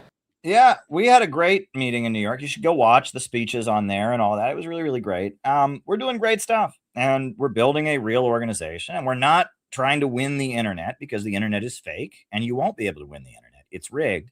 And if you don't understand that we're doing real stuff, that's because you're paying attention to the internet and not real life. Number two, we're not begging for a place in leftism. We're just not, right? We're just not interested. They're never going to accept us, right? The so-called communist groups are never going to accept us. And even if they did, so what? So what? Well, what would be accomplished then? Nothing, right? I mean, they're a fringe and they're ineffective. We want to get to the masses of people. And that brings me to another point that I might as well just get out there, right? And I mean, look, there are people that leave dumb comments on this channel. Hey, here's a request. If you're watching this, leave a comment. That would be great, right? Because for some reason, I have got the filter on this channel. I've been trying to, for some reason, it keeps filtering. YouTube filters comments. And for some reason, I continue to get dumb comments from people that just don't listen to anything that we say. A lot of them just just read the title of the video and make a comment based on it. But so if you're watching this and you like it, leave a comment. That would be nice. But people continue to bring up what we did and our position and how we operated during the 2024 elections. And I've explained this many times, and I will explain it once again. which is that if you look at things right now, you look at the 2024 elections, what were our choices? We had two choices. Kamala Harris, who promised to continue the Ukraine war to the last Ukrainian, who was literally married to an AIPAC lobbyist, who said in a speech that Iran was the greatest enemy of America and that she would, she would go to war with Iran for around the same thing. Kamala Harris, who promised war, and Donald Trump, whose campaign had Tulsi Gabbard and Tucker Carlson and all kinds of people in it who said they wanted to end the wars. Now, those were our options. Trump was promising peace. Kamala Harris was promising war. And on the debate stage, they asked Donald Trump, don't you want Ukraine to win? And he said, no, I just want the killing to stop. He said, no new wars. Big central aspect of his campaign was that he wasn't going to, he was going to end the wars. Now, those were our choices. One candidate who's promising more war, one candidate who's promising peace. Now, in American history, over and over and over again, we've had people who promise peace and give us wars. Nothing new about that, right? Woodrow Wilson, he kept us out of war, and then he got us into World War I. Lyndon Johnson said, vote for me or else there'll be a nuclear war against Barry Goldwater, and he escalated the Vietnam War, exactly what he said Barry Goldwater was going to do. We have many examples in American history of, candidates promising peace and delivering war. Trump is not the first, and he probably won't be the last. And that said, if Kamala Harris had won the election, it would have been public ratification of support for war. Whereas Trump won the election and people voted for him wanting peace, and they didn't get it. I would rather people vote for peace and not get it than vote for war, and we have war with a popular mandate. Meanwhile, what happened? Trump launched this horrendous war against Iran. And what happened? Joe Kent, the U.S. counterterrorism director, stepped down. Marjorie Taylor Greene, the face of the MAGA QAnon movement in Congress, became a furious anti-Israel activist. Tucker Carlson, who was on the stage at Madison Square Garden. We were outside with our Trump and Kim Jong-un banner. He was on the stage at Madison Square Garden. Tucker Carlson is now possibly going to be indicted by Trump for his anti-war speech and his anti-war activism. We did exactly the right thing by boosting anti-war voices during the election. That was the right thing to do. That was exactly the right thing to do. There was a big part of Trump's campaign that was anti-war and got betrayed. And we boosted that section of Trump's campaign. And as a result of that, when Trump betrayed them and went to war, the U.S. counterterrorism director stepped down. Tucker Carlson is fearing prosecution. The Trump camp is full of people not supporting Trump in the war. In fact, it's massive. It's the overwhelming majority of Trump voters are opposed to this war. Now, would that have happened if we hadn't boosted? I mean, I like to think with our limited resources. I mean, I had the Kamala Harris book that was widely circulated among Trump supporters. We did our Peace MAGA campaign that was mentioned in New Yorker magazine and was in USA Today.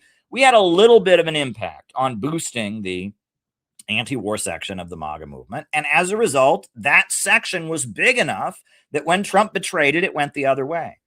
That was the right thing to do. Thank goodness we did that. That was we have nothing to apologize for. Absolutely nothing to apologize for. And I have explained this over and over and over again. And if you think that our strategic intervention into the election was somehow a betrayal, Caleb supported Trump, he tricked people into voting for Trump. Shut up, okay? You think I don't understand the nature of the state? You don't think I've read American history to learn about Woodrow Wilson and Lyndon Johnson and Bush and Obama? Come on, right? We have nothing to apologize for, right? But there are certain people who are these worthless internet fan types who are not involved in, they didn't do anything during the 2024 election except, sit on their toilet, right? And sit on their toilet tweeting. Those kind of people, they want to feel right. They want to feel good about not being involved in anything. And so they go, oh, you supported Trump. We did the right thing. We intervened effectively by boosting the pro-peace message. And I'll tell you another thing, right? When Obama was elected, he said no new wars either. And he was elected. He had an anti-war speech opposing the Iraq war. His main argument against Hillary Clinton was she voted for the war. He had given a speech at an anti-war rally. Obama was going, he had a Muslim, last name. He was going to reset relations with the Muslim world. Obama took office, and what did he do? He bombed and destroyed the most prosperous country in the African continent. And how many members of his administration resigned in protest? 0. And how many prominent Democrats broke with Obama over bombing Libya? 0. How many people that were on the campaign stage with Obama, were broke with him? 0. None of them. Right? None of them. There was no opposition. Even the fucking Workers' World Party did barely anything to oppose the war in Libya.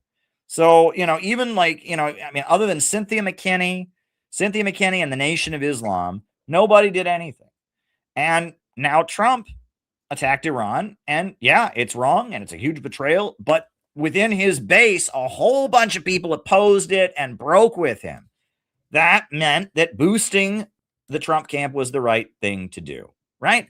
That's just obvious, right? That if one candidate is appealing to the peace vote, and we did the right thing. We absolutely did the right thing, and it had good results. And if other people had done what we did, it would have had even better results. And the people who pushed Trump derangement syndrome and all of that, and just, oh, Trump is Hitler. Who cares if he's promising peace? He's just another Hitler. They did nothing, right?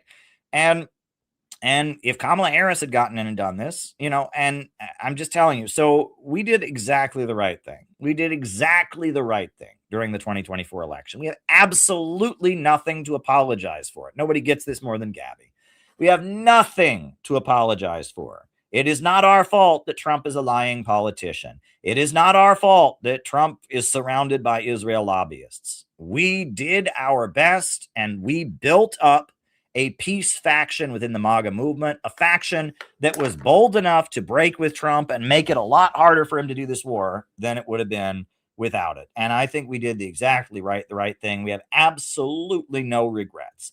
And if you're leaving a comment on this channel saying, oh, Caleb tricked people into voting for Trump, well, you can say that. And I've just explained this for about the 50th time, and you're a lying sack of shit, and I don't care what you say.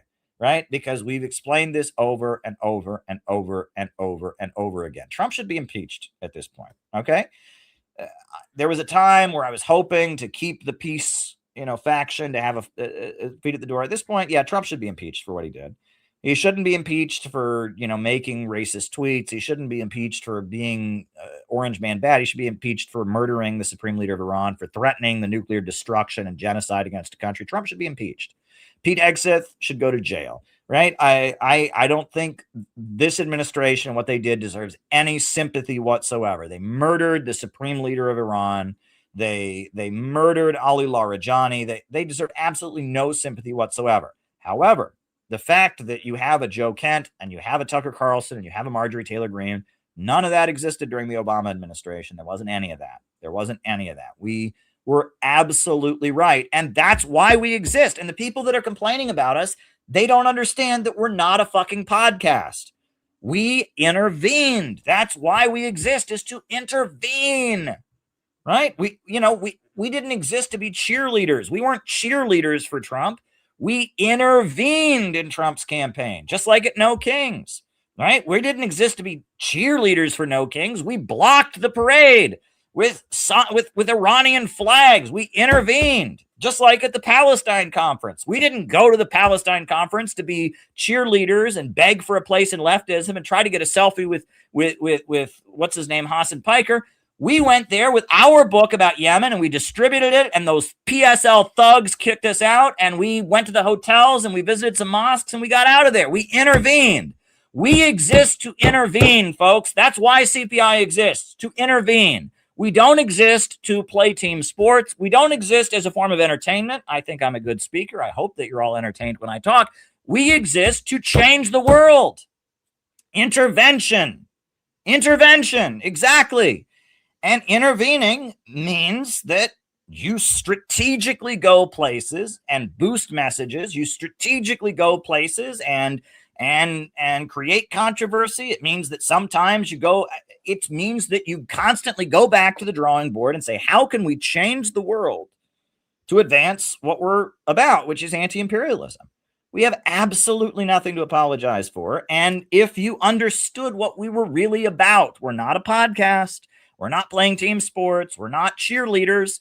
We intervened. You would get that we intervened very, very effectively in the 2024 elections. We intervened very, very effectively in the Palestine conference, and we're intervening very effectively. We have intervened at multiple No Kings rallies, whether it was Hands Off Venezuela, right? We were ahead of the game, before they ever kidnapped Maduro. We were shouting hands off Venezuela. Our members were going to, No Kings rallies and saying hands off Venezuela,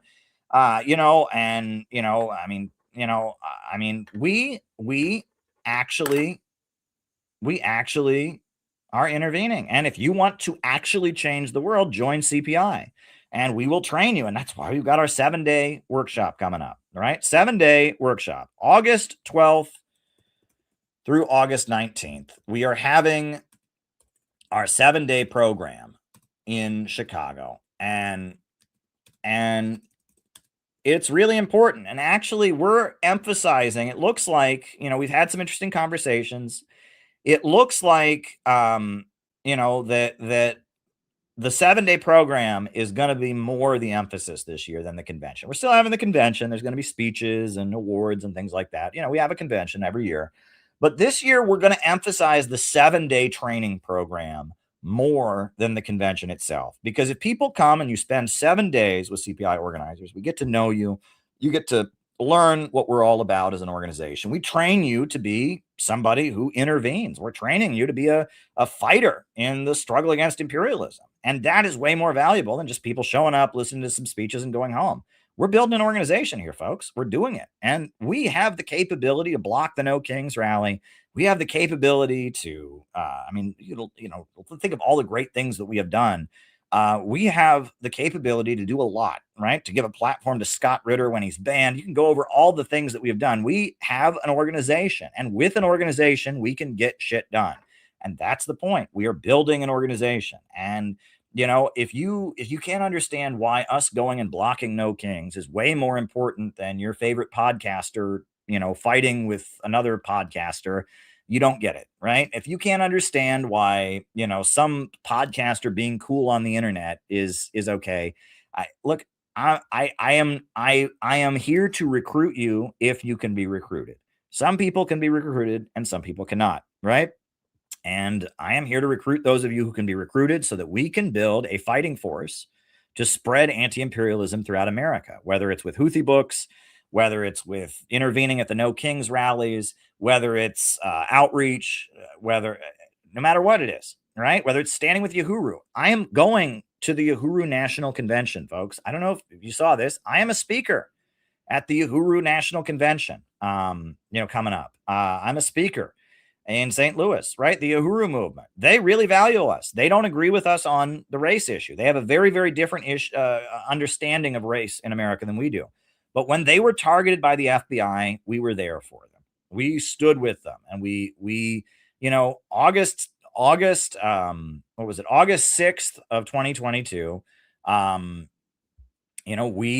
we honored the Uhuru movement days after they were raided by the FBI. This was just days after the Uhuru movement were raided by the FBI. We honored them. That's why we absolutely condemn the horrendous FBI raids carried out against the African People's Socialist Party, the Uhuru House, and Chairman Omala.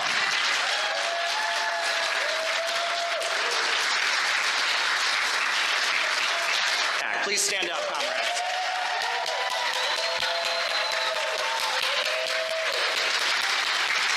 Come on the stage, please.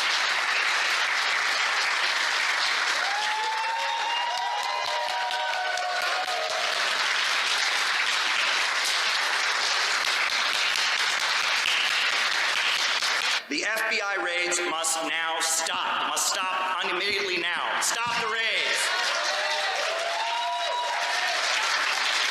Fist up! Fist up! Fist up! Fist up! Fist up! The latest group of Americans to find their constitutionally protected opinions become felonies are, believe it or not, an organization of black nationalist left-wingers who oppose the war in Ukraine. The DOJ has just charged many in this group with seeking to, quote, sow discord, spread pro-Russia propaganda, and interfere in elections within the United States. Now, there's no evidence they interfered with any election. You're allowed to be pro-Russia. You're allowed to be pro-anything you want in the United States. Saying things the government doesn't like, having unfashionable opinions or opinions that are out of step with Joe Biden's opinions, that is not a crime. You can spread pro-Russia propaganda if you want to. You can spread anti-Russia propaganda if you want to. You can say whatever you want, but not anymore. According to the indictment, the criminals in question, quote, wrote articles that contained Russian propaganda and disinformation. Huh? They also gave speeches and posted videos that annoyed the State Department. Of black freedom for my entire life. I have never read of a moment since the beginning of a colonial mode of production where black people have been free. And yet they are saying that we are agents of some foreign power because we say black people must be free. Okay, again, we're not defending that guy because we agree with all of his views. We probably don't. That is totally irrelevant. Whether you agree with what someone is saying has nothing to do with his right to say it. Americans are allowed to say what they think is true, period. Please come up, Caleb Maupin from Center for Political Innovation. None of us here ever had the opportunity to vote for the FBI. The FBI is not the elected government of the United States, but they seem to think that they are. If you look at what the FBI did in our previous election, covering up the Hunter Biden laptop scandal because they felt that Joe Biden should win the election. And if you look at the details of this case, the FBI seems to believe it is above the law. I would encourage people to look into the testimony that went on and the conversations, or I guess the revelations that went on the witness stand. How it was revealed that the indictment that was leveled against the Uhuru 3 contained information that the FBI agents could not verify when they got up on the stand, and that the FBI has engaged in all kinds of dishonest activities. If they had told the truth about what evidence they had, this case never would have even gone to trial to begin with. And the FBI is putting itself above the law, and this is a threat to the freedom of all Americans. This is a threat to our civil liberties. This is a threat to our democratic rights. And I must say that the jury came back and said that it was very clear the Uhuru 3 were not acting as agents of Russia. So based on that, there should be no prison time, no jail time. This entire trial should be thrown out. This whole case should be thrown out. But I must also say that I don't consider the activities of the Uhuru 3 to be working against the interests of the United States. They travel around the world. They're connecting us with different countries, and they're working in the interests of America. Because the only future that America is ever going to have is with the new economy that is emerging in the world today. The Western financial system is falling, and the new economy of the world today, which is in Africa, which is in Russia, which is in China, that is the future. And the only future America will ever have is to be part of that economy, connecting us with people around the world, making America really a country that could trade and interact with the world in a more prosperous way, in a win-win way, a way based on win-win cooperation, not a zero-sum game. That is the future. So there should be no jail time. The conviction for this conspiracy charge needs to be completely thrown out. The FBI needs to be charged for the way that they conducted themselves in this case and the way they are violating the freedoms of Americans. Thank you.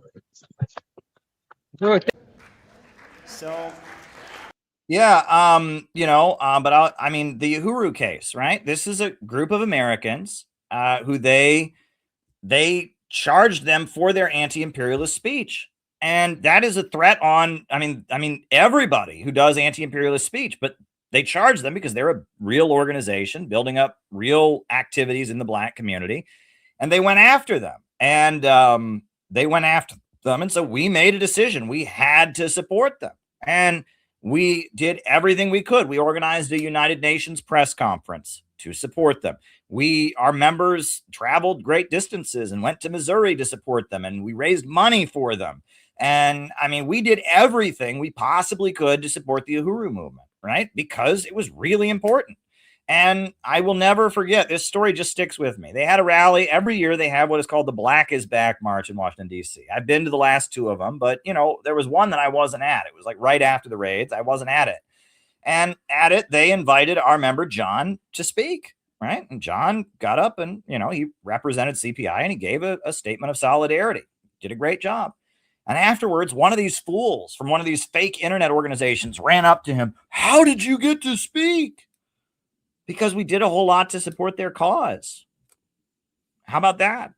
We've done a lot to support them against the FBI. And so they appreciated that. So they put us on the stage at their rally. But it's like these internet fools, they can't understand that. And, it's really interesting that this fake organization that was created basically to attack me and CPI by some internet personalities that were basically had studied what we did on this YouTube channel and took it in a completely different direction, didn't do anything for the Uhuru movement. And in fact, we organized a press conference at the United Nations to support the Uhuru movement. And it was supposed to support the Uhuru movement. And I was the only one there talking about the Uhuru movement.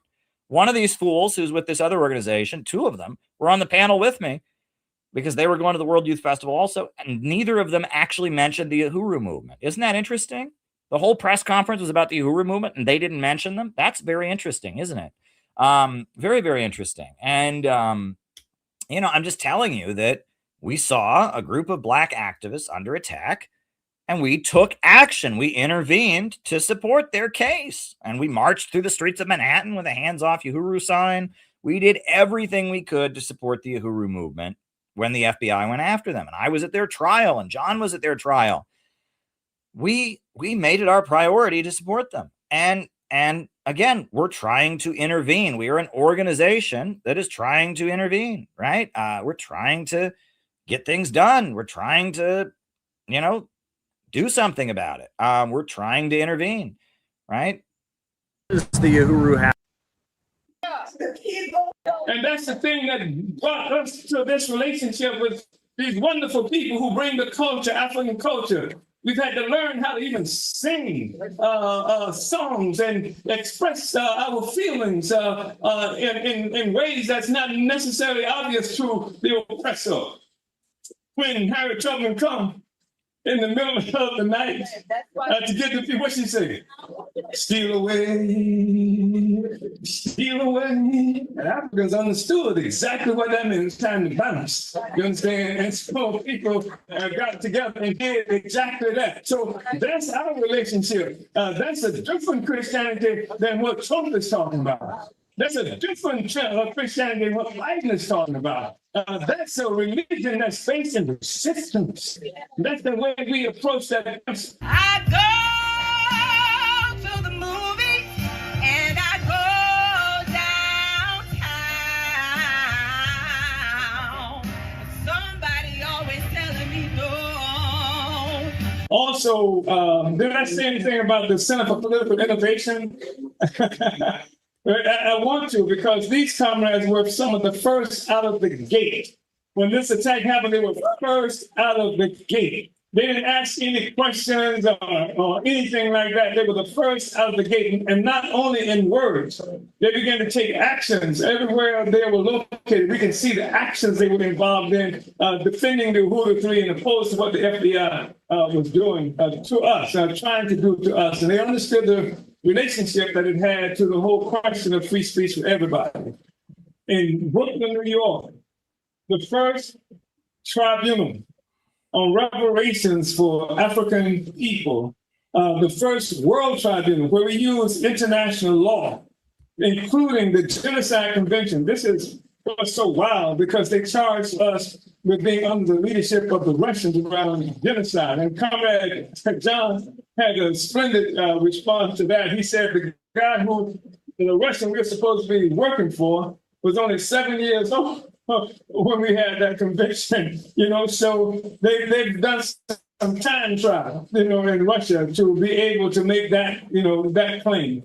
But I just wanted to say that the CPI, John, and then Caleb and John, Center for Political Innovation.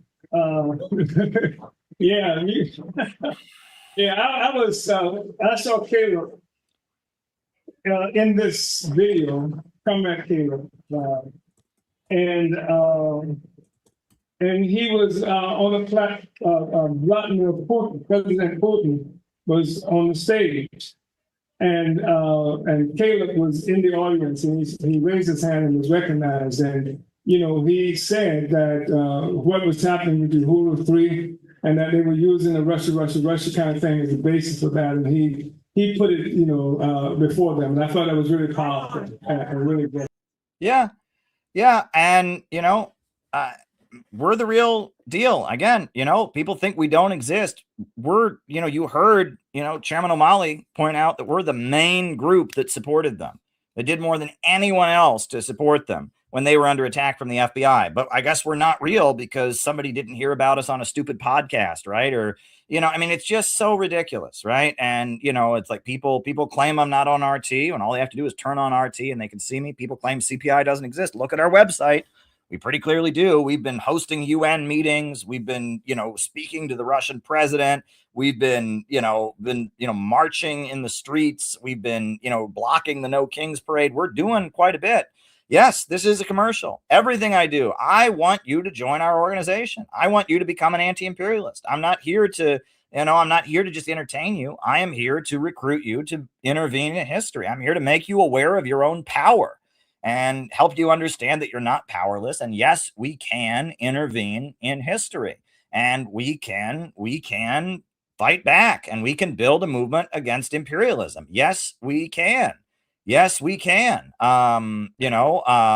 We can intervene in history. We can change the world.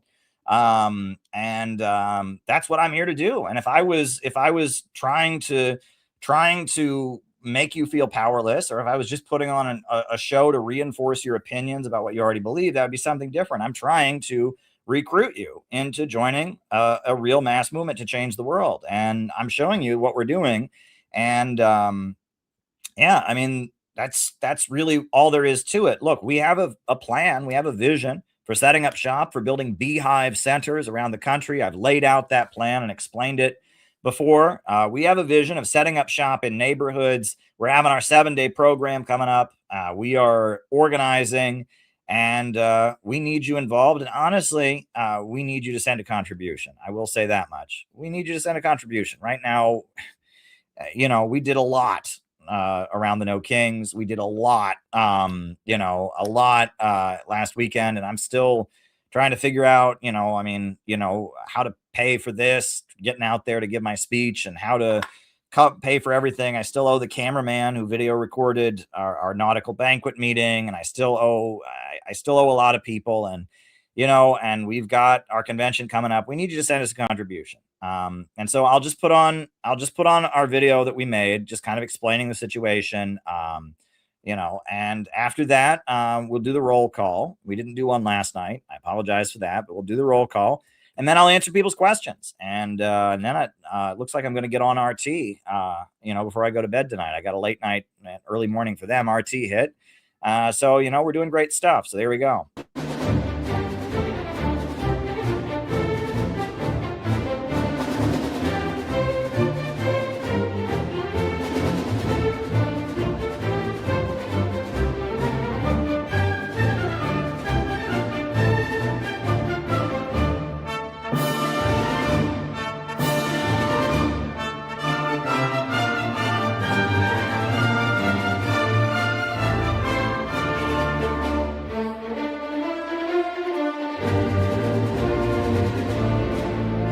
Hey everybody, the world seems to be going crazy right now with this horrendous war against Iran, but in a way, this is our time. We in the Center for Political Innovation have been preparing for this moment for years. If you look at what we've been talking about on this YouTube channel, all the issues that we have highlighted are now at the center of the global crisis. We distributed a book all over this country about the Houthi movement, Ansar Allah, what they stand for, how in the name of Shia Islam, they are battling against Zionism, imperialism, and austerity, educating people about what the movement around the Middle East, aligned with Iran, is all about. In addition to that, we've been raising the alarm about the Foreign Agents Registration Act and telling people about how dangerous this piece of legislation is. Now Tucker Carlson is fearing that he could be prosecuted under it. We did our best during the 2024 election cycle to boost the peace message within Trump's campaign and to amplify the voices within the Trump camp that called for peace. And now that is paying off as we see voice after voice speaking up. And, Joe Kent, the U.S. counterterrorism director, has stepped down. Marjorie Taylor Greene, Tucker Carlson, and so many other voices within the Trump camp, people like Megyn Kelly and others, are opposing this war. The work that CPI has done has all led up to this moment. And this year, we have done a lot already. As soon as Maduro was kidnapped, we were in the streets all over the country within a matter of hours. A few days after that, we gathered our forces and we were outside the federal detention facility in New York City where he was being held. We had a big event in New York City to kick off the year. Now, it's also important to note that on February 22nd, we filed a letter with the Islamic Human Rights Council of the Islamic Republic of Iran at the United Nations, urging the United States not to attack. In addition to that, we had a national day of action on February 28th with activists in 8 different cities saying hands off Iran. Now, that further escalated. And recently, we saw our members in the streets of New York City blocking the No Kings parade and having a huge impact because the No Kings organizers wouldn't mention the war against Iran. We made a point of holding up the parade, clashing with marshals, creating a confrontation, and changing the conversation. We had a special event in New York City afterwards with speeches. In addition to that, we've launched a new outreach campaign with Kim Il-sungya, the flower named after Kim Il-sung, a new pamphlet that we're educating people using the flower to open the door to a conversation about anti-imperialism. We had an event recently at the United Nations where I spoke, and at the closing ceremony for Women's History Month, I was able to raise the issue of anti-imperialism as well as not forgetting the crimes of Japan during the Second World War.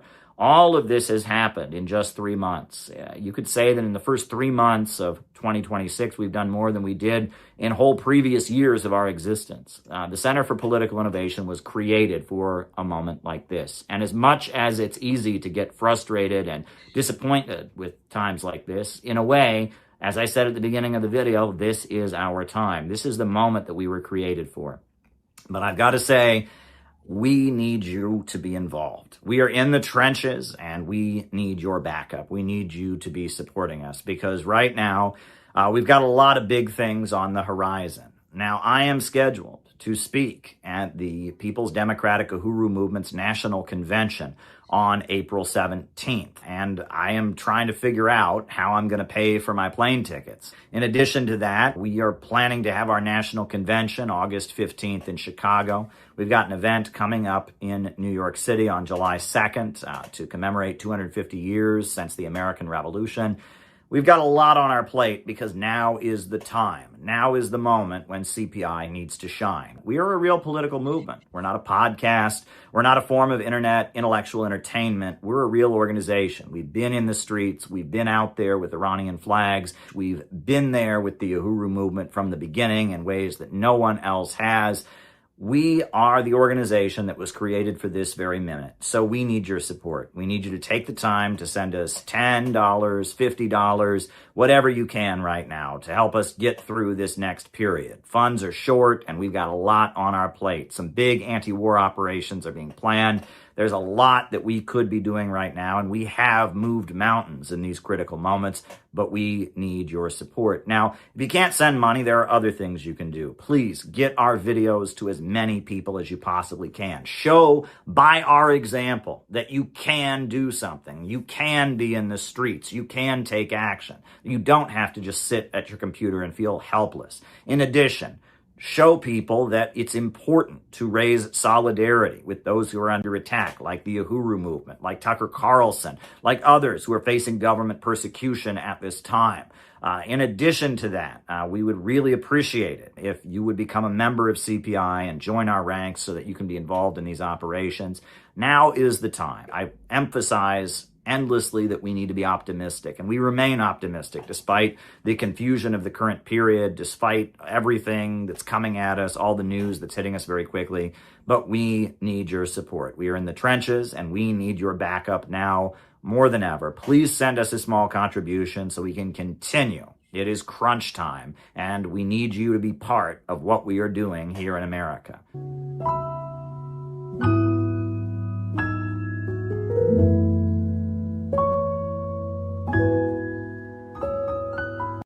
All right. Let's do the roll call.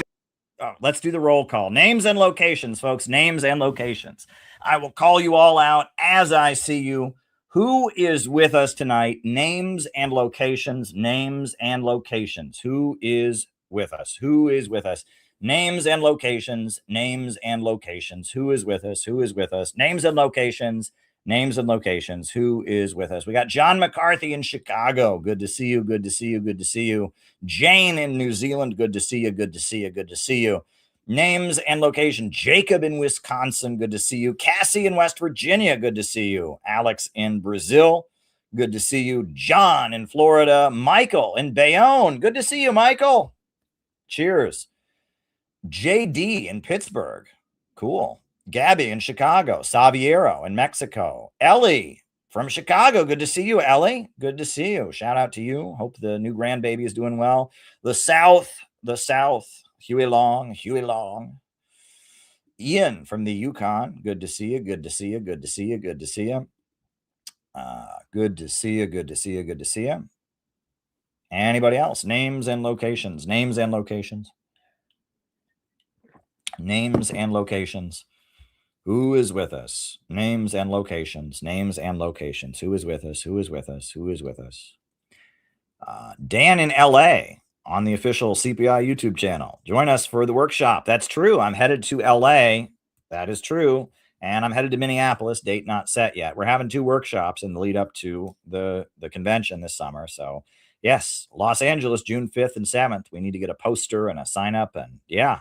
Penny in Minnesota, doing great. Penny and I had a great chat last night about Burkina Faso and the Human Rights Watch report smear. It's going to premiere on this channel as a standalone piece tomorrow, or on Friday, actually. So tune in for that. Jacob in Pensacola. Good to see you, Jacob. Good to see you. Good to see you. Good to see you. Names and locations. Anybody else? Names and locations. Names and locations. Anybody else? Names and locations. I see that we do have a couple Rumble rants that have come in, and a lot of people have actually sent in Buy Me a Coffee. So the first one is from John, and John sent this video of Ro Khanna thanking the American people for forcing a ceasefire and calling for a left populist coalition. So that's very exciting. And I believe our LA members are in his district. So I think that's a good sign. And yeah, we need to figure out what to do. Dan in LA, are you guys in Ro Khanna's district? Because if that's the case, that might mean that you guys have a special role to play. But Ro Khanna represents Los Angeles, if I'm not mistaken. But yeah, let's put his statement on here. He is a Democrat who is, stood up for Maduro. He seems to be better than a lot of Democrats. So here's his recent statement. Thanks for catching this, John. And as an American citizen, I am relieved that Donald Trump has accepted a ceasefire and withdrawn his threat to destroy Iranian civilization. But let's be clear, this did not happen because of Congress, which barely made a whimper. This happened because of the force of the American people. not just progressives and liberals, but conservatives like Tucker Carlson, Marjorie Taylor Greene, and even Ann Coulter spoke out against the horror of threatening genocide against another people. This tells me one thing. The only thing that will save this country, the only thing that will save our democracy is a broad populist social movement. Amen. Whoa. Yes. Yes. Wow. Thank you for saying this. Wow. Wow. Wow. Roll it back. He's going to say that again. The only thing that will save our democracy is a broad populist social movement. Exactly. That's what I've been trying to tell you. That's what we just kicked to the doofus out of the chat for not understanding and throwing a fit about. The only thing that is going to save our country is a broad populist social movement. Thank God somebody said it. And that's what we're dedicated to building as CPI, a broad populist social movement. Wow. Wow. This tells me one thing. The only thing that will save this country, the only thing that will save our democracy is a broad populist social movement. Anti-Epstein class, anti-war, pro-working class. Yes. Wow. Wow. Wow. Is that, Dan, is that your congressman? You have got to go visit his office if that's the case. You got to go meet this guy. Oh my goodness. Oh my goodness. And that's what we're here to do. You know, oh, but it's a cult. It's a cult. Right. That's exactly, Gabby. Like, they don't get it. We have to build a real movement. And it's not easy to build a real movement. It's easy to just watch podcasts. It's easy to just complain on the internet. We're building a real movement. And that's what we're doing. That's what we're doing. That is what we're doing. This guy, I like Ro Khanna. I mean, just saying that alone puts him ahead. He gets it. He gets it, that it's not just a matter of voting, right? That we've got to build a real social movement that involves the left and the right, right? That involves the anti-war majority. He's Jimmy Doris, congressman too. We gotta get out there. I like that guy. We have got to visit his office. He needs to know who CPI is, and we need to be at that guy's service. We need to say whatever he's pushing, we need to be out there in the streets pushing it too. We need to build an alliance with that guy. He is just like Thomas Massey, just like Marjorie Taylor Greene. We need to, wow, that is great. That clip made my day, John. Thank you for sending that. And that's what I'm trying to tell you all. And that's what CPI is all about. We're all about building a real movement, out of the movement to the masses. Activate the anti-war majority. That's going to be a new slogan, I think. Activate the anti-war majority. We have an anti-war majority in this country already, but they're not active, right? Because the anti-war movement is controlled by protest hustlers, and because of the left-right divide and all kinds of confusion, we need to activate the anti-war majority. Maybe that needs to be a slogan that we get out there. Activate the anti-war majority, because that is what urgently needs to happen, right? Cornelius Cardew, the musician I like, don't agree with his overall worldview, but one of the slogans that his organization used is they said, we need an anti-war government. And that's a good slogan if you think about it. It's actually a pretty good slogan. I'm not sure if we would ever use that slogan ourselves, but, activate the anti-war majority sounds like a great slogan. We need anti-imperialism now more than ever. We need it, and we need a real movement. So all right. I am all about it. We are building a movement, and dare to struggle, dare to win. All right. Next question. Do you agree there's much of an ideological distinction between Jeremy Corbyn and the Bernie Sanders wing of the Democratic Party? There's a big difference. There is a very, very, very big difference between Jeremy Corbyn in Britain and Bernie Sanders in America. And I think if you go back to who Bernie Sanders was in the 1980s, I don't think there's a difference, right? I think that in the 1980s, there probably wasn't a difference. Bernie Sanders was very similar back then. But at this point, Bernie Sanders and Jeremy Corbyn, there's a big difference between the two of them, which is that Jeremy Corbyn has an anti-war record. And that's what they used against Jeremy Corbyn. They called him an anti-Semite because he had met with Palestinian leaders, because he was consistently anti-Israel and consistently anti-war. And he spoke at anti-war rallies constantly. Whereas Bernie Sanders, starting with Bill Clinton's bombing of Serbia, stopped being anti-war. Now, Bernie Sanders in the 80s, he went to Nicaragua and he was friendly to Fidel Castro in Cuba. He was friendly to the Sandinistas. He even went to the Soviet Union and had a sister city, and that he took anti-imperialist stances back then, but starting in the 80s, he backed away from his anti-war stances. So that's probably the biggest difference, right? If you had a Bernie Sanders who was consistently anti-war, right, he would have been opposed in a very different light. You'll notice that when Bernie was running in 2020, they did a hit piece on him on 60 Minutes that basically consisted of, he used to be anti-war, he used to be anti-imperialist and friendly to Cuba and Nicaragua, so we can't really trust him. And it was very carefully done, and he's basically apologized for taking those positions. The other thing, though, and I'll just throw this out there, right, is that, the Labour Party in Britain, on paper, it's not really, but on paper, it calls itself a socialist party. And until they used to have something in their constitution called Clause 4, right? It was called Clause 4. It was called Clause 4 of the Labour Party handbook. And Clause 4, the infamous Clause 4, was, and this was in 1917, it was added to the Labour Party's manifesto, to their official handbook, to secure for the workers by hand or brain the full fruits of their industry and the most equitable distribution thereof may be made possible upon the basis of common ownership of the means of production, distribution, and exchange, and the best obtainable system of popular administration and control of each industry or service. Right? So until, and then Clause 4 was removed when was it removed? It was removed in 1995. So until 1995, the Labour Party had like an actual Marxist definition of socialism in its bylaws.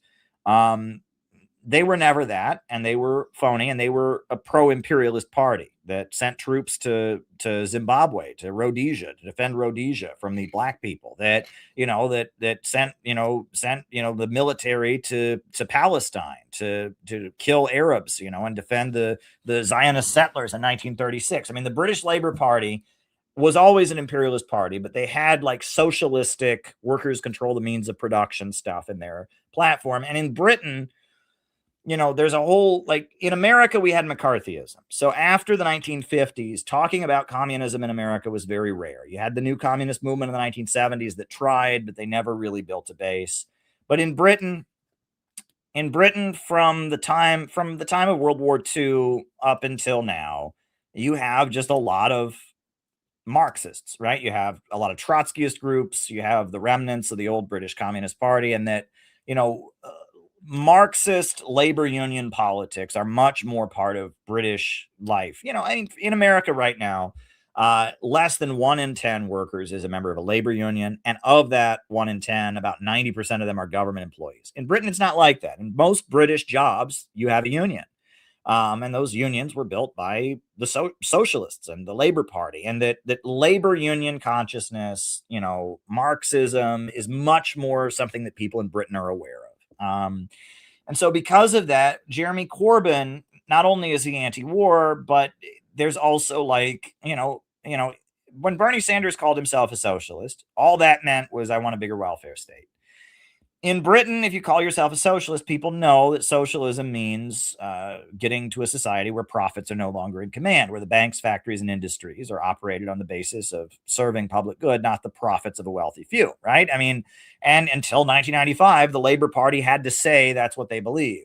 They didn't really believe it, but they had to at least pretend, and until 1995, their biggest political party said that. Now, this is what the Labour Party's bylaws says now. It says the Labour Party is a democratic socialist party. It believes that by the strength of our common endeavor, we achieve more than we achieve alone, so as to create for each of us means to realize our true potential for all of us as a community in which power, wealth, and opportunity are in the hands of the many, not the few, where the rights we enjoy reflect the duties we owe. We live together freely in a spirit of solidarity, tolerance, and respect. So it doesn't say anything about public ownership of the means of production anymore. But it used to be the British Labour Party said they were for public ownership of the means of production. And Jeremy Corbyn, if you read his platform, he was for public ownership of the means of production. And he comes out of labor unions that were led by people that wanted public ownership of the means of production. British politics are just very, very different. And you didn't have McCarthyism in Britain. After World War II in America, we smashed the Communist Party. There was the Communist Party USA was part of the Roosevelt coalition, and they were the pro-Soviet wing of the Roosevelt coalition. And Henry Wallace, the vice president, he wasn't a member of the Communist Party, he was very close to the Communist Party, and he was pro-Soviet. And after World War II, the US government went into overdrive, just crushing the Communist Party. That didn't happen in Britain. In Britain, there was a section of the labor union leaders and a section of the Labor Party, the left wing of their politics, that was pro-Soviet, and it was always like that. It wasn't a majority; it was a minority, but there was a vocal minority that were anti-imperialist and espousing Soviet kind of politics in Britain.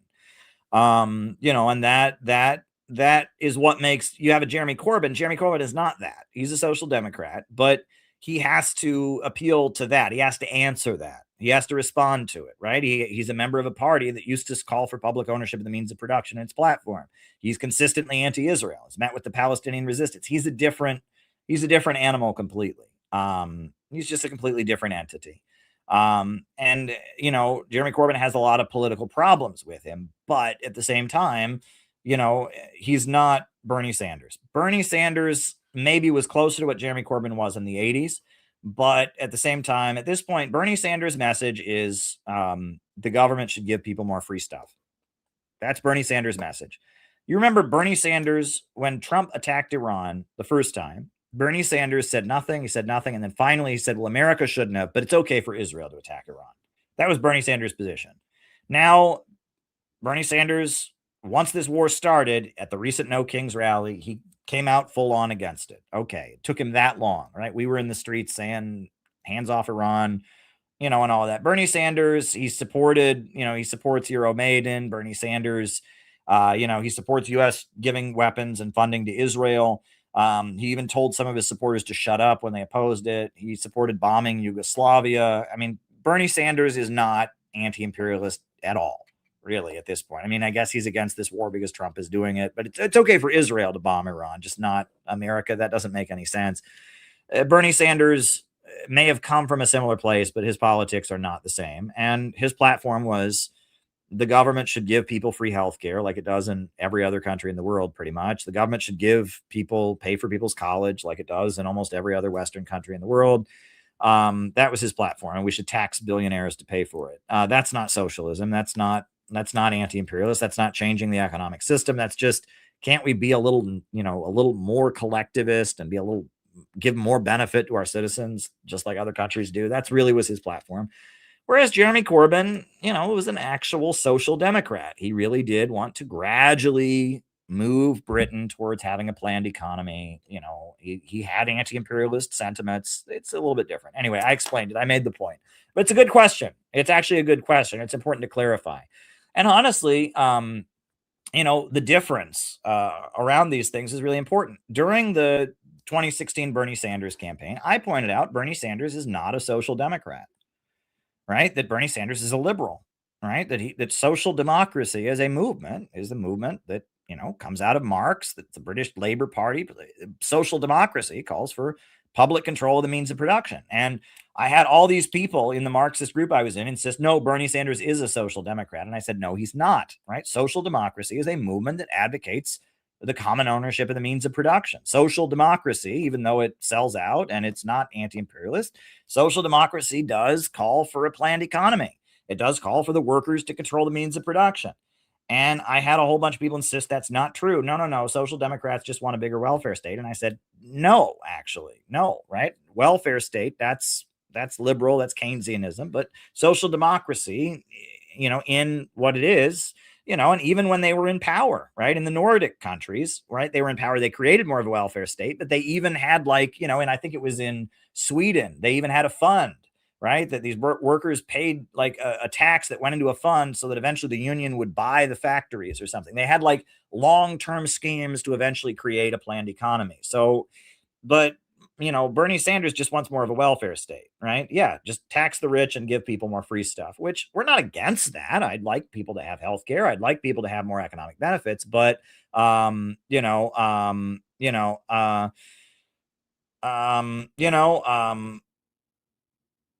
Yeah, so there you go. That's all there is to that.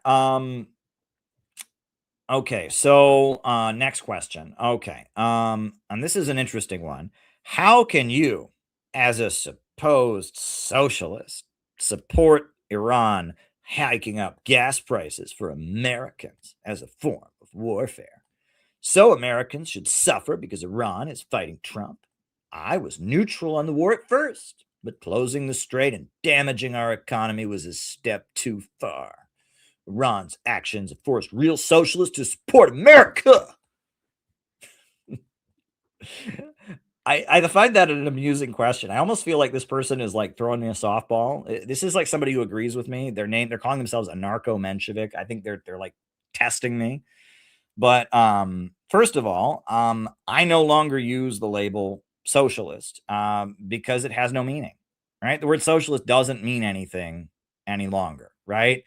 It used to mean something, as I just talked about on here. Socialism used to mean a movement calling for public ownership of the means of production. Now socialism, I don't know what it is. If you're a Republican, it means the government. It means transgender people. Socialism and communism have lost any meaning in America, right? Bernie Sanders says socialism is just, taxing people more to give people more free stuff. It's lost any meaning. So we're innovationists here, and we are very clear about what we're for, right?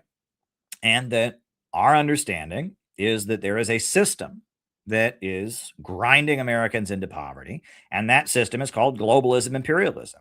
And the reason that our roads are falling apart, and the reason that our life expectancy is dropping, and the reason that our bridges and highways are falling apart, and the reason that we're stuck in a cycle of low-wage, short-term service sector jobs is because we have an irrational economic system centered around big banks and corporations that are trying to make profits for themselves.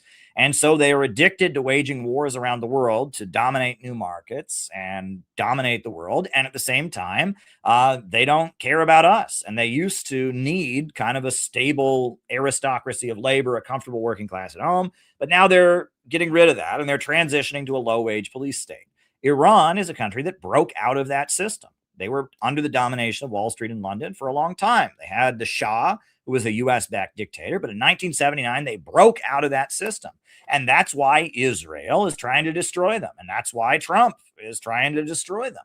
And we think that America should do what Iran did and break out of that system, right? And that's Iran is fighting that system, and so is the real America. The real America doesn't want to be part of globalism, imperialism anymore, and Iran is fighting for its right to break out of that system. We want the same thing.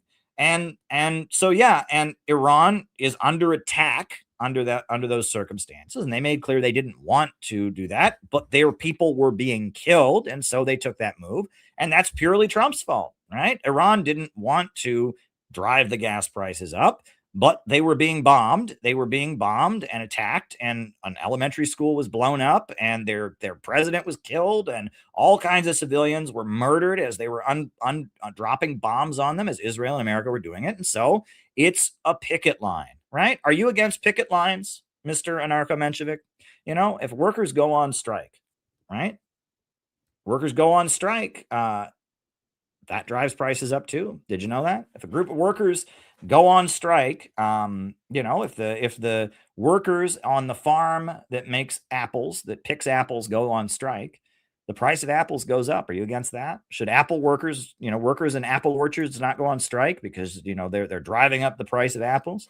I'm trying to think of other examples, right? That often, yes, when working people or colonized and oppressed people fight for their rights, it results in conditions, getting difficult as they assert themselves against their bosses. What's wrong with that, right? Again, Iran didn't want to drive the price of oil up, but their people were being murdered. What are they supposed to do? What are they supposed to do? Imagine that Iran had killed the president of the United States, or bombed the United States and blew up an elementary school in America and killed that many people. You think that the USA wouldn't take moves that might cause prices to go up, right? I mean, what are they supposed to do under those circumstances, right? So you don't get it, my friend. You don't get it, right? Iran is fighting against the same system that we are fighting against. And they erected a picket line. It's a picket line, just like the Houthis had a picket line in the Red Sea. They erected a picket line in the Strait of Hormuz and said, until you stop bombing us, your oil will not pass. You shall not pass. That's what a picket line is. And yes, picket lines are inconvenient and they drive prices up, but we respect the picket line because we have solidarity against the bosses. Well, the global bosses are the Zionist imperialists, right? The big bankers and monopolies that run the world, they're the global bosses. And Iran went on strike against the global bosses and they set up a picket line. Your oil will not get through until you stop bombing us. And we respect that picket line. And yes, it's difficult. And yes, it made life inconvenient for us too. But we understand that they're doing it to assert themselves against the main enemy. And that ultimately, if we want life to get better in America, we need to be friends with Iran. And think how cheap the oil will be if America and Iran can be friends, right? Think how cheap the oil would be if oil was nationalized and it wasn't in the property of big corporations. And we had oil that was our oil in America. The profits from it went into the public budget, right? You go to Russia, their oil and gas is under public ownership and it's very cheap for the public there. And they use the oil and gas profits to subsidize their food, to subsidize other services. Right. And that ultimately, we have the same enemy of the big oil companies. So it's their monopoly that Iran is fighting against. It's their monopoly that's impoverishing America. So I think you get it. But I don't know if that was a test from someone who agrees with me and wanted to just pitch me a softball or that was a serious question. But, obviously, I'm not happy about Americans having to pay for more gas prices. But this is a confrontation, and that it's the fault of this lies purely on the shoulders of the Zionist and imperialist aggressors, who are also the enemy of the American people. They did this. Iran had no choice. Iran's fighting for its life against the imperialists. They took a move they didn't want to take, and we blame the imperialists for pushing them into that situation and driving our gas prices up. So there you go. Now, Jane from New Zealand said, all publicity is good publicity. I think the video I first saw of you guys saying Russia is not our enemy was mocking this fringe and delusional group of silly people enough to defend evil Putin. But then I had to go look at the CPI, listen to the speeches made in the streets, let them mock on. Blessed are you when they revile you and persecute you and say all kinds of evil against you falsely. That's from the Bible. Secondly, New York City is scary. Can you imagine someone touching a babushka in Moscow like this COVID era attack and walking away? Russian men wouldn't let that happen. A listener you responded to talked about believing in a need for depopulation based on her experience in overcrowding in New York City. While other cities have dense populations without the same level of interpersonal alienation. That's actually a really good point, Jane. I've never been to New York, but I wouldn't say the nature of the center of economic power that it is impacts the nature of social interactions. Somewhere I'd be scared to visit, whereas other densely populated cities can feel perfectly safe around Russia. You can sit outside for hours with an expensive camera equipment and have no concerns. Okay. All very good points, Jane. And that's really kind of the story of what happened with this YouTube channel. It was just a small YouTube channel I was doing as a hobby. Then they decided to make me the bad guy. And it started with me debating destiny, and they made me the bad guy, like you said, right? And it was, we're just going to mock him and make him a laughing stock and insult him and all of that. They wanted to make me the bad guy, but that resulted in me getting more attention. And Vosh even apologized for that to his audience. He said, I think we made a mistake by drawing attention to Caleb because people were joining and I was organizing the people. BreadTube serves imperialism. The end of this book ends with the story of how CPI was founded. My intent has always been to build an organization. And so they were thinking, what can we do? So they found two jokers, and they made them the face of the kind of politics that I put on, that I espouse on this channel to try and silence me, and that's the story of this channel. So now they blow up these two jokers, to kind of distract people from me. And in a way that's convenient because it used to be everything I did would be made fun of and mocked by somebody on the internet. Now they tend to just ignore me and they make fun of and mock these two jokers, and these two jokers who don't do anything and are just scamming people for their money. They are kind of the face of these kind of politics, and that's good because it lets us organize. And we're not in the spotlight. We can kind of organize under the radar and do the kind of work that we needed to do. Right. like blocking the No Kings rally, etc. So yeah, it is what it is. It's just a struggle, right? You're constantly trying to figure out how can you intervene, and they made me the target for a while, and that actually helped us. And now we can organize without being under the same kind of scrutiny and targeting that we were under before, because they have two scarecrows. They're scared of attracting people to join our ranks, so they created two scarecrows, two dummies that are up there pretending to talk like us, even though they don't understand what we're about. And so all of the haters are flocking towards them, and we can organize. And eventually we'll have to change our tactics, right? If the situation changes in 24 hours, the tactics must also change in 24 hours. Right. And that's just how these things work. And so we just keep organizing. We're going to build these beehive centers across America. That is what we're going to do. We're going to build our movement. We're talking about organizing. We're talking about organizing here. And I'm not apologizing for that. And if that, that's what we're doing, I want to recruit you. I would like to recruit you. We are building a movement here. That's what we're doing. CPI is about building a movement. I am not in this to entertain you. I am in this to build a movement. So Red Axis says Max Blumenthal recently criticized Norman Finkelstein in part for his refusal to endorse boycott, divestment, and sanctions, and still protecting Chomsky. Can you explain the role of people like Finkelstein, Chomsky, Goodman, and Democracy Now!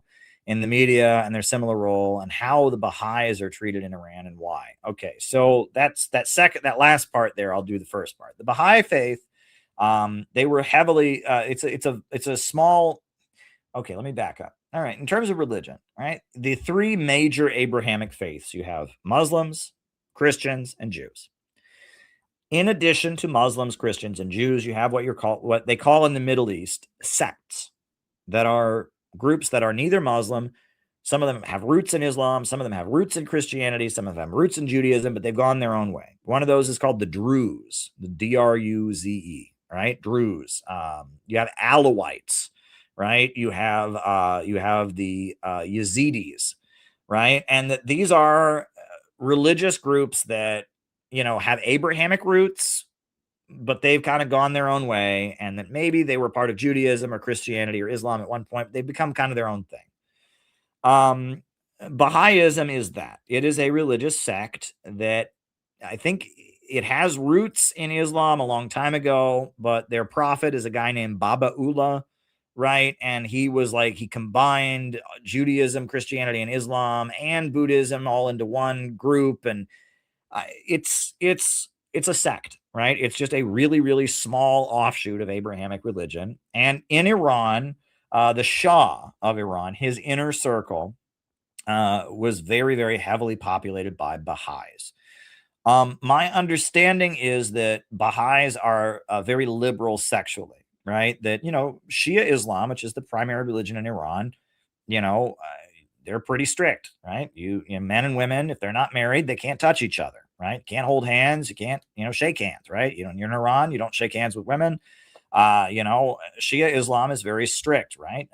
Women cover up and all of that. And my understanding is that the Shah's inner circle, the Shah was known for, they were having wild parties, and, like women in the Shah's inner circle used to put what do you call it? I forget. It's like Vaseline on their boobs so that they shined in the light. And you hear stories about that, right? That the Shah's inner circle was very, very decadent and sexual, and that Baha'i religion is more sexually liberal, right? That they have less rules on sexual behavior, right? I think, you can, I don't know the details. I can't speak about it. But the Shah's inner circle had a lot of people that were Iranian that converted to Baha'ism in the inner circle. And so the Baha'is were really hated at the time of the revolution, as they were seen as a religion of the decadent inner circle of the Shah. And the Shia Muslims of Iran consider Baha'is to be atheists. And I don't quite understand exactly why, because I don't understand Baha'ism. But I guess the Baha'is, they do believe in God, but the way they believe in God is considered to be atheism. I don't understand what that means. Iran is very strict. You cannot propagate atheism in Iran. You can't go around saying that there is no God, right? You just aren't allowed to do that. So the Baha'is are heavily regulated because they can't go around recruiting for Baha'ism, because that would be, you'd go around propagating atheism. And they're considered to be a sect And the main thing, and this was what was communicated to me when I was in Iran, the real reason that the Iranian government doesn't like him is it thinks the Baha'is are a front for Israeli intelligence. That's what they believe. I don't know if that's true or not, but that's what they believe. And the reason is that the sacred mountain that the Baha'is go to, it's like the mountain, it's like the center of their faith, is in Israel. And like the headquarters, the international headquarters of Baha'ism is in Israel. So in Iran, they believe that Baha'ism is a Mossad front. And that's a thing that Mossad does, right? Mossad will find a minority religious group. There's many examples of these sects that they're persecuted by the Muslims, right? The Muslims are the majority and this sect is a minority. So the Muslims are persecuting them. So Mossad shows up and says, we'll be your friends, guys. We don't like the Muslims. And that's, I think the Druze in Lebanon are a very similar story, is that they're just a religious group. I mean, they're one of these sects, right? What is it? Druze, right? An esoteric ethnic religious group originating in Islam, but the Druze support Israel and Israel gives them guns and weapons to fight Muslims, right? And that's a thing that Mossad does, is they will find one of these minority religions that's being persecuted by the Muslims, and they'll be like, we're your friends, guys. And John is saying they have historical ties to Theosophy, which was a project of British intelligence. Oh, that's interesting. That's interesting. I didn't know that. So I believe in religious freedom. I think you should be able to be a Baha'i if you want. And I attended a religious freedom event that was at the Baha'i Center in New York City. I mean, there were no Baha'is who spoke there. They just, it was just a building they rented. It was a religious freedom event that I was at, and I mean, it was fine, and there were Buddhists there and there were Muslims there. And, it just happened to be at this Baha'i building, and it was a nice building near the United Nations. I have no beef with the Baha'is. I'm not a Baha'i, obviously. But I know the reason that the Iranians don't like them, the main reason is because they were big in the Shah's inner circle and because Iran views them as Mossad agents. That's why they're technically, you're allowed to be one in Iran, but they're very heavily regulated. It is illegal for Baha'is to recruit. They are not allowed to recruit. So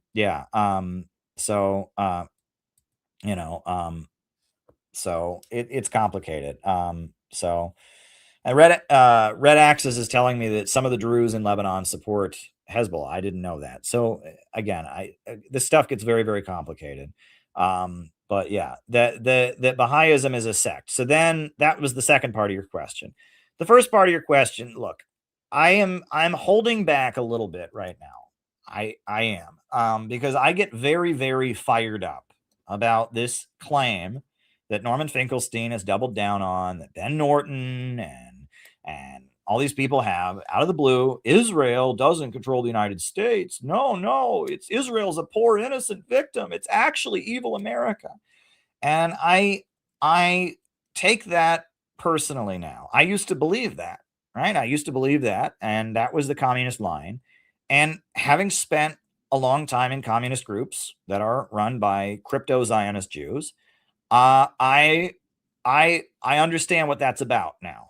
And I take it very personally because, look, I am against imperialism because I love America. I love my country. I love the United States. I love the American people. I love the American working class. And I know that we're being grounded to poverty by big banks and corporations, and the people around the world, like the Iranians that are resisting this system, are our allies. That's why I'm a populist. I'm an anti-imperialist. I want a government of action that fights for working families. I am pro-growth.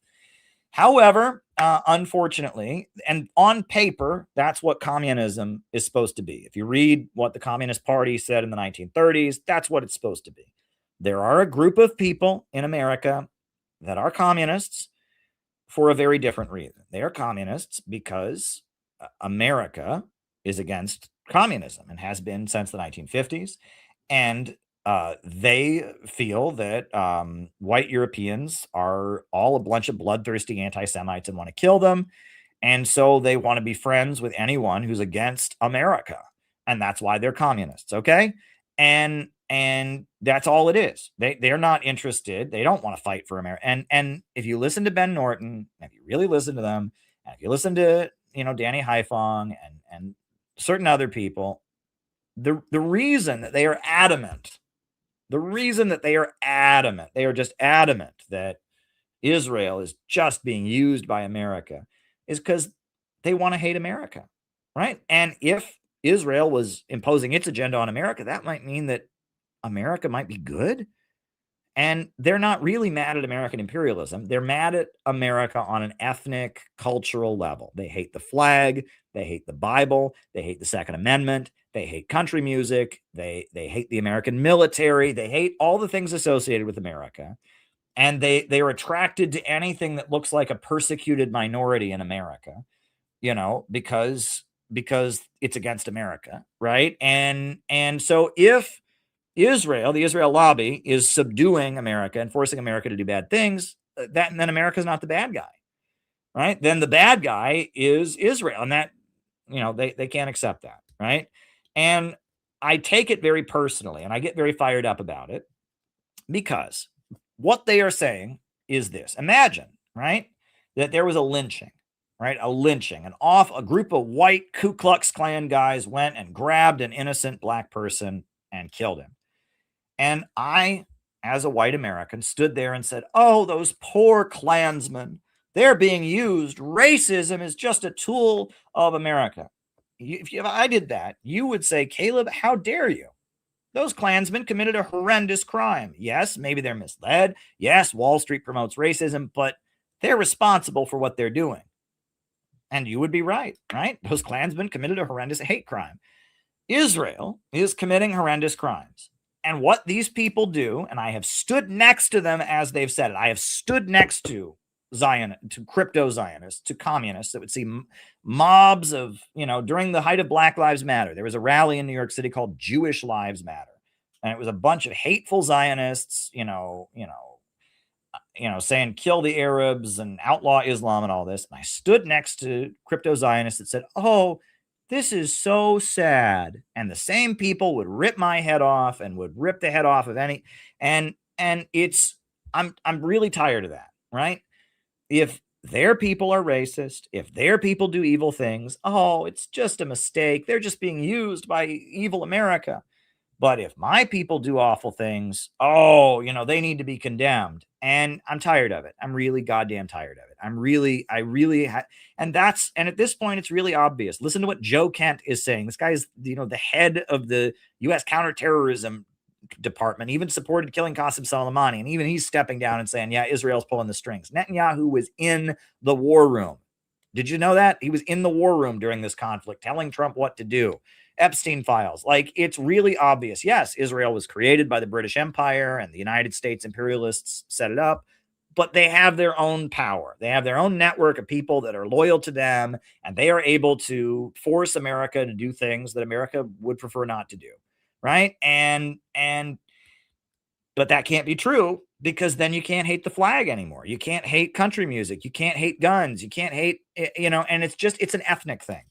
These people are not populists. They're not fighting for the American working class against the big monopoly. They're fighting against the American working class. They want to be against America because we're all a bunch of bloodthirsty anti-Semites who want to kill them, right? And they are anti-populist, and they need this to be true. Israel has to just be the innocent victim, and it has to be, they don't really hate American imperialism, right? If you start talking about big banks and corporations, they say, oh, that's anti-Semitic. They hate white workers who wave the flag. They hate white workers who serve in the military. They hate low-income white people. That's who they hate, okay? And it's on an ethnic and cultural level. They think they're all in the Klan. I think they're all Nazis, and they want to show everyone how against America they are. It's very performative, and it's anti-populism, and it's disgusting. And I'm tired of it. I really am tired of it, right? Now, Black nationalists is a totally different thing.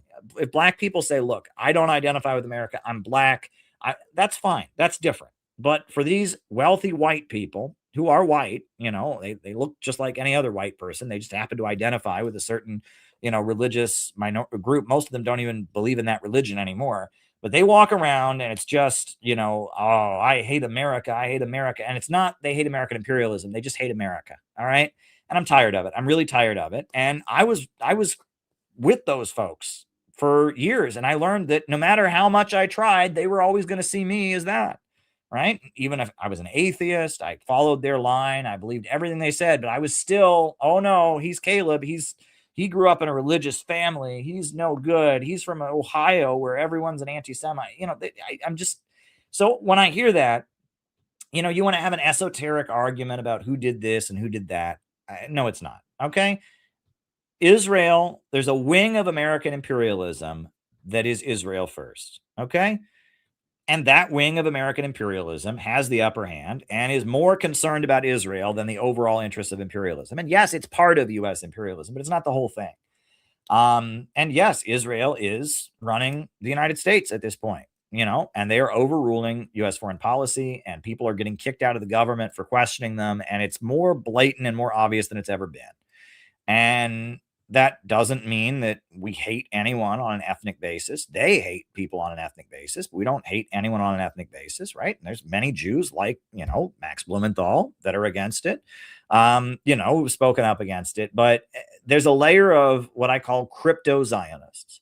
And the crypto-Zionists, they talk against Israel, but they still have that mindset that we are better than everybody else. They still have that mindset that they hate white Europeans because they think they're all the Klan and pogroms storming the ghetto. And that's what that is, right? And that it is like essential, right? The Communist Party, when it was very popular in America in the 1940s, 1930s, they waved the American flag all the time. But these people, like, the first thing is we must hate American flags. Why?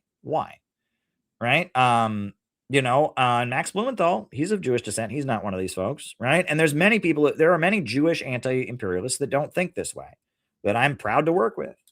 But there's a layer of people, when you talk about Amy Goodman, there's a layer of people who their attraction to leftist politics is just, I hate America.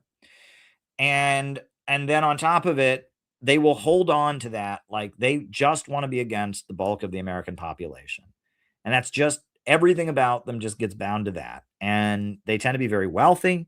And they didn't earn it. I'll just tell you that much, right? They didn't earn it. They didn't work hard and prove themselves in organizing. They're just from wealthy families, and they talk to the right NGO and they get the right grant money. And all of a sudden they're writing the leftist book. Naomi Klein, right? What is Naomi Klein? What has she ever done? Right. I mean, she just gets to be this famous leftist. And, it's like, she organizes a bunch of people to have a sit down, to get arrested on Wall Street. Oh, look, and it's like they just out of the blue, they get blasted out through the dissident channels, PBS and Democracy Now. And, we're the face of this. And they're always a day late and $1 short. And there's always like they'll say very valuable things. I quote Naomi Klein a lot. Her book, Shock Doctrine, has a lot of good in it, but there's pages and pages just lying about China in it. And even though she shows how bad things were in the former Soviet Union in the 1990s and how much better Putin has made them, she still denounces Putin up and down and repeats all kinds of smears. And it's like, there's always they always try to cancel out any of the good they do. They want to be like the face of criticism of America and of Western capitalism, but they always want to make sure they never line up. And like Democracy Now, for example, is obsessively anti-China. During the Beijing Olympics, every episode of Democracy Now was Tibet separatists or Uyghurs, it was just, Democracy Now is just obsessively anti-China, right? And Naomi Klein is obsessively anti-China, and that they, so there you go. Norman Finkelstein, I will say, I am surprised that he's doubling down this way. Generally I've appreciated a lot of what he says and what he's written about cancel culture. And I think it's interesting. His essay about being in the Maoist movement in the 70s is also pretty interesting. And I'm surprised, but then again, I'm not surprised, because there would be no Norman Finkelstein without Noam Chomsky, right? Now, to his credit, Norman Finkelstein was not involved with Epstein. Chomsky was, and fantasized about going to his island and all kinds of stuff. Finkelstein was not involved in it with Epstein, but it's because of Noam Chomsky that we have Norman Finkelstein. And that's, you watch the documentary about the life of Norman Finkelstein. There's a big documentary about Norman Finkelstein's life. And basically what it is he was just this young New York City Maoist guy who went to, and as the Maoist communist movement deteriorated, he went back to school basically to figure out what to do with his life. and he was going to Ivy League schools. I guess he was well connected, and he met Noam Chomsky, and they went sailing together on their boat, and they just went sailing together. That's a real working class thing. Isn't that what most working class people do, is they go sailing, right? They own a sailing vessel, and there's pictures of Noam Chomsky and Norman Finkelstein sailing around, and it's just like, oh, okay.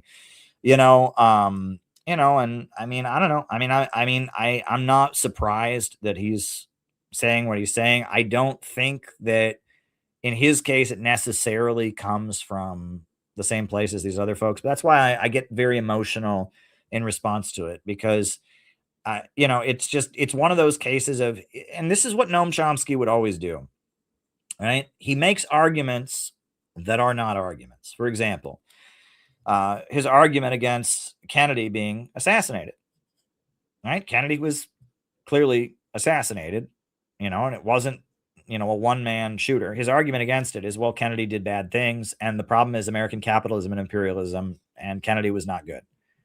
Well, there are divisions in the ruling class. I mean, Kennedy did Bay of Pigs, and Kennedy was not, was a flawed figure, but couldn't there be a division in the ruling class? That's not an argument. You didn't refute the grassy knoll. You didn't refute any of the evidence and Jack Ruby and all that. You just said, well, I have this ideology, this ideology that says so-and-so. So therefore, and it's like, and that's what this is, right? They're not pointing to any facts that, like, show me one place where Netanyahu said, don't attack Iran. Oh, I better do it. I better attack Iran. The American imperialists told me to. Oh, darn. Show me one place that happened. Netanyahu's wanted to attack Iran since the beginning of time, right? And there was even a color revolution movement to oust Netanyahu. Do you remember that?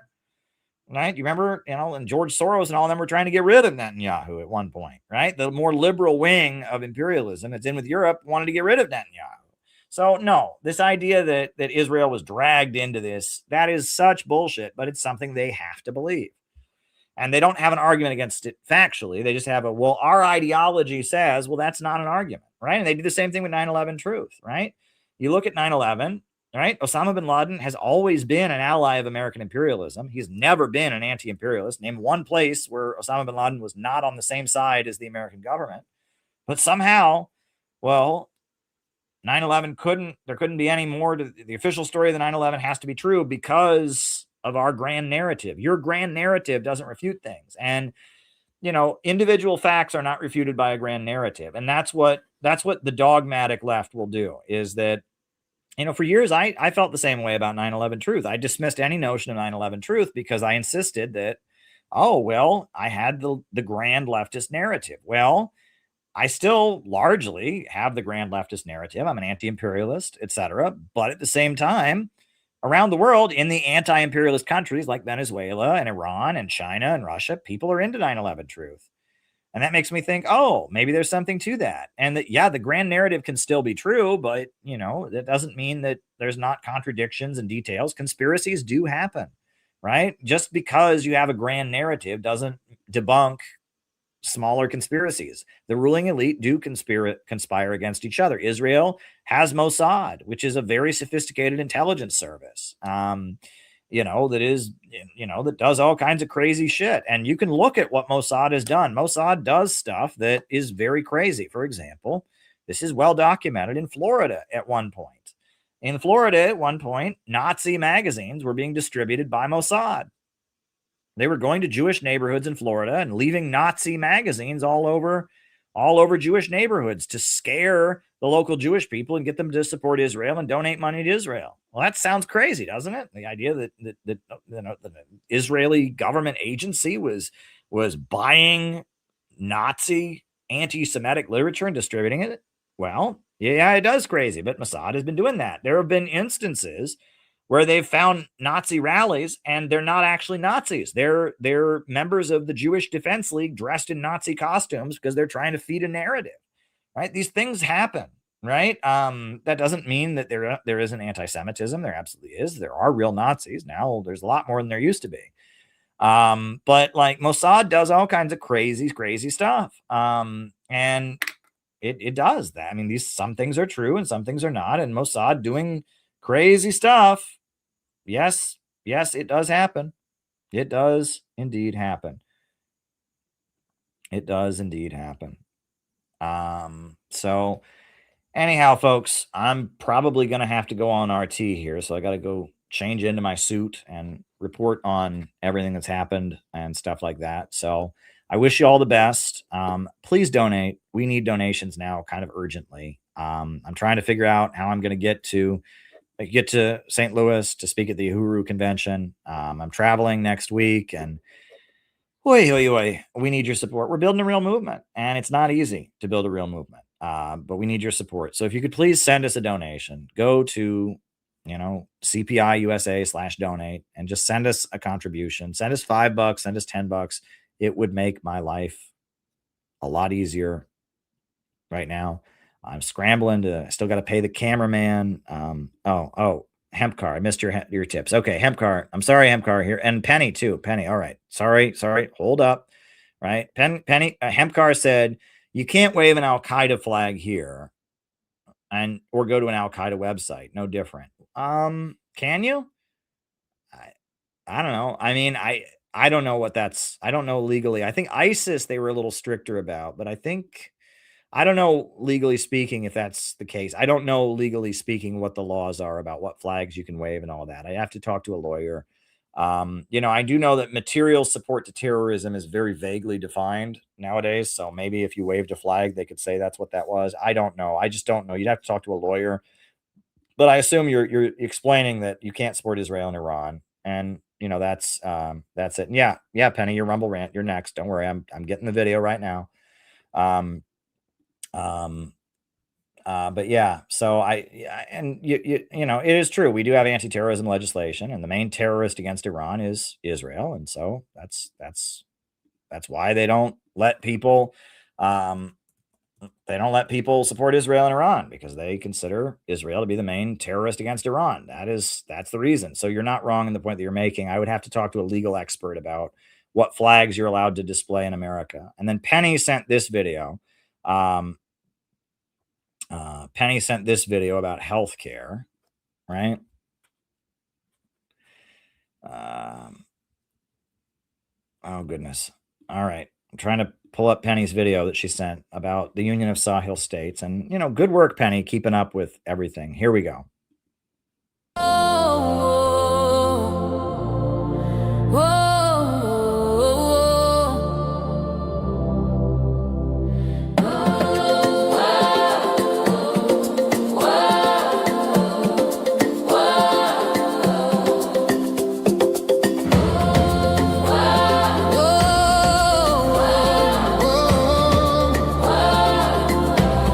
Welcome back once again. I hope you are well. I hope your day is good. Thank you so much for clicking on this video. This news is coming from Burkina Faso, the Progressive Popular Revolution. An update is coming back and front about all the development, the achievement, and everything. I think they are taking us back to what has happened and what they have done, so we can refresh our mind on everything that has happened, including the educational system and everything. This one is the hospital. A lot of hospitals has been built. They have been modernized and new equipment has been bought and many more. They have summarized it in about 4 minutes. If you are new here, you are lucky. Please watch and listen. I'll be back. 5 past the hour. A new wind is blowing in Burkina Faso. This is the Progressive Popular Revolution proclaimed by Comrade Captain Ibrahim Traoré, a revolution that affects all sectors including healthcare.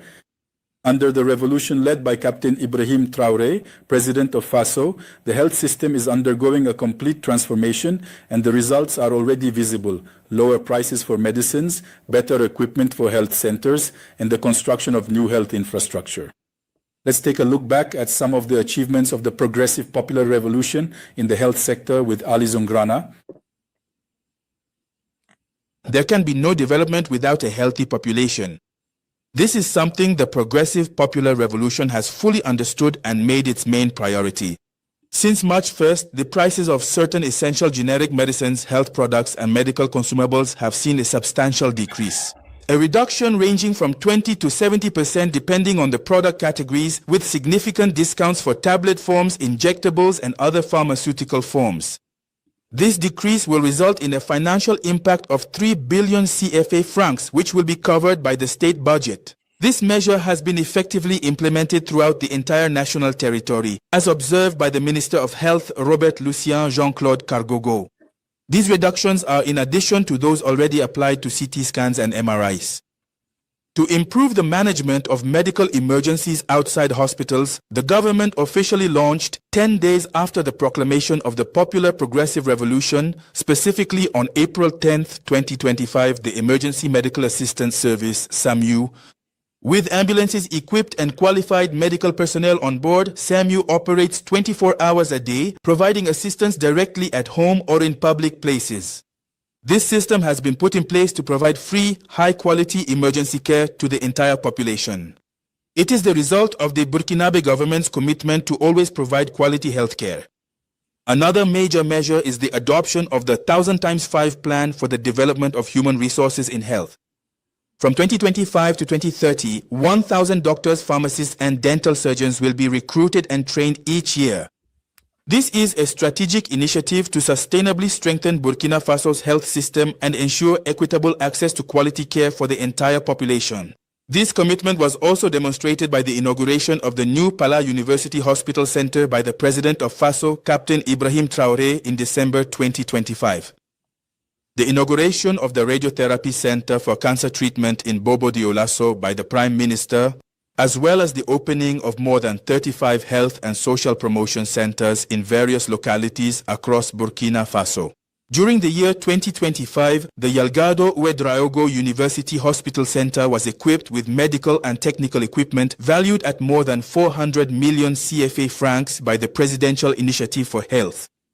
The Yalgado Ouedraogo University Hospital Center is now equipped with a fibroscan, a state-of-the-art device that allows for the assessment of liver elasticity and the amount of fat in the liver, a new ultrasound machine of great importance, 3 operating rooms for general and digestive surgery that have been renovated and fully equipped, not to mention the complete rehabilitation of the maxillofacial department. The Surusano University Hospital Center in Bobo Dioulasso is also a beneficiary of this support from the Presidential Health Initiative. Through this initiative, the government's aim is to improve the quality of care as well as the working conditions of healthcare personnel. All these achievements have enabled the department led by Robert Lucien Jean-Claude Cargogo to consolidate its gains, achieve major results, and also accomplish significant feats on a large scale, such as the successful kidney transplant performed at the Tengandogo University Hospital Center. All right. Thank you for sharing that with us. Now, the last question was from Hempcar. He said about Jeffrey Epstein going to Fidel Castro's funeral. What's going on there? Well, I got to tell you, Cuba is very consistently pro-Palestine, very, very consistently pro-Palestinian resistance. But I have noticed, and people who've been to Cuba have noticed, that there are a number of Cuba's friends that are pro-Israel. And even in New York City, I remember like the Venceremos brigades. They were like Israeli citizens who would go on that. And especially in Europe, a lot of the like communist parties that kind of have watered it down into nothing, the Euro communists, like the French Communist Party, the Italian Communist Party, the Spanish Communist Party, they have open Zionist members, in Germany, this is a really big problem. And, there is, even though Cuba is anti-Israel, there is a layer of like pro-Cuba and pro-Israel people. And, Cuba everything doesn't exactly line up. For example, Franco in Spain, the fascist dictator of Spain, loved Fidel Castro. And Cuba and Franco's Spain had good relations. And North Korea and Franco's Spain had good relations. And that, Cuba is a country that's trying to survive. And, there is a layer, it is true. You don't see them in America very much. Probably there were more of them maybe a generation ago, but in Europe, there's more of them. This layer of like communists on every issue who love Israel, who are like hard Zionists, and on every other issue, they're anti-imperialist. And it doesn't make any sense, but it exists. And, there was a guy from Spain for a long time who was the head of the World Democratic Youth Federation. And I actually had an argument with that guy in Russia at one point because he was a ridiculous Zionist. I mean, ridiculously pro-Israel. It was just, he wouldn't stop. He was just so sickeningly pro-Israel, and he was the head of the World Democratic Youth Federation. It used to be, I think in America in like the 70s and 80s, you had a lot of folks like this. Nowadays though, yes, there are many communists of Jewish descent, but most of them are anti-Israel at this point. I'm talking about it's much more common in Europe of people they sound like communists on every issue, except don't bring up the Middle East because somehow Israel is the victim. And they will go to Cuba and they will go to North Korea and I don't know. I don't understand it. I assume there's some intelligence layers to this. And if you do any, and even like in New York City, if you do pro-Cuba stuff, you'll meet people like that. I used to go to meetings for the Venceremos brigades and stuff like that. And it was weird. It was odd to me. There were these Zionists that were super pro-Israel and super pro-Cuba, thought Cuba was awesome, and also loved Israel and hated Iran. And it doesn't make sense to me, but it exists. It is true. I will say this, right? Many people have asked why Cuba is so pro-LGBT. Most communist countries are not, right? They're not anti-LGBT, but, they don't have gay marriage in any communist country except for Cuba, right? Nicaragua, they don't have gay marriage. Venezuela, they don't have gay marriage. They don't have gay marriage in China. Why do they have it in Cuba? Well, Cuba is under barricade trying to survive. And part of what Cuba learned to do is they had to make friends with a lot of like kind of wealthy leftist college professor types who were very pro-LGBT. And that's why that is one thing where Cuba really lines up with the woke left compared to any other communist country. They are more pro-transgender. They are more pro-LGBT. And Fidel Castro, or Raul Castro's daughter, Mariela Castro, who I've met. There's a photo of me with Mariela Castro. And the reason I met her is she did a speaking tour across America. Was part of Obama's negotiations with Cuba. Was Mariela Castro went on a speaking tour across the United States about how pro-gay Cuba is. And that's me with Mariela Castro. Look at that. And, but part of the reason that Cuba is so pro-gay, you can be sure, is because there are so many like liberal college professor types in Europe that they needed to be friends with that were really concerned about that issue. I don't know. It's a complicated thing. The fact that Epstein was there doesn't mean that Fidel is secretly part of Epstein's conspiracy. It means that Cuba has relationships, just like any other country, and that Cuba is there for the Palestinians, stands with the Palestinians. But there is like a layer of what do you call it? There's a layer of pro-Israel, pro-Cuba people, and it exists. Right. And in other communities, it makes more sense. Like there is a really big layer of pro-Russia and pro-Israel people because there's a lot of Russian Jews who moved to Israel after the fall of the Soviet Union that speak Russian. There's even like a TV network in Russian in Israel, and that, that there are, and it's certainly been a lot of tension between those folks since things have started because Russia's on the side of Iran. But there is a layer of, and they tend to be very, very hard right-wing Netanyahu supporting Israelis that also love Putin, right? And it's strange, and these things happen. Okay, I've made my point. But anyway, folks, I got to get ready for my hit on RT. So I'm going to go change into my suit and all of that and get ready to go over my notes and do what I got to do. Thank you all for being here, for being part of this community. We do great stuff here. Oh, somebody else bought a coffee. Oh boy, dude, I'm going to have to wrap this up. It says some gay men in Russia were arrested for arranging gay men's trips to Egypt. Okay. Are you sure of that? How do you know that? Right? Do you know that's true? I'm not sure that's necessarily true. We hear a lot of stuff like that. Is that really what it was? Or was it some kind of intelligence thing? Why is it gotten stricter on gay propaganda? Look, my understanding is that the gay propaganda law is largely because there's Western NGOs that that are using that issue to stir up unrest, but also it's a matter of self-determination. In the Islamic regions, the folks are much more socially conservative, and so Russia respects the right of Chechens and Muslims to enforce their laws differently in their areas. But I don't know. Honestly, I don't know. You have to ask a Russian person that. I don't know. I really don't know what it's about. I do know that in St. Petersburg and in Moscow, there's gay nightclubs and there's people doing gay stuff. You just can't promote it to children. And they do, if there's an NGO that is trying to overthrow the Russian government, that's, promoting LGBT rights, they will use that issue to shut them down. But I don't know. I just don't know. And I mean, I don't know. Again, Russia with the special military operation, they're in a country that's in, they're in a full mobilization for war. It's, and our Constitution says if war is declared, we don't have free speech and all of that. So, I just don't know. I really don't know. I really don't know. And,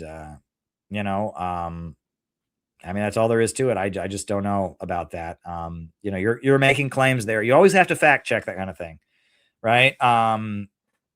You always have to fact check those kind of claims, Richard, because I hear a lot of people say stuff like that, and you look into the story, it's not actually that. But anyway, I got to go, folks. I really got to go. But thanks for asking so many questions. Please send a donation to CPI, even if it's just $5. Please go to CPI USA and donate, because we're trying to get through the next period. And oh my goodness. And, we moved mountains, blocking No Kings and the nautical banquet and the UN event. We moved mountains and we got big plans coming up, but how are we going to pay for it all? I don't know, but we need your help. So thanks. New upsurge in the struggle against U.S. imperialism is now emerging throughout the world. Ever since World War II, U.S. imperialism and its followers have been continuously launching wars of aggression. But the people of various countries have been continuously waging revolutionary wars to defeat their aggression. And while the danger of a new world war still exists, and the people of all countries must get prepared, revolution is the main trend in the world today.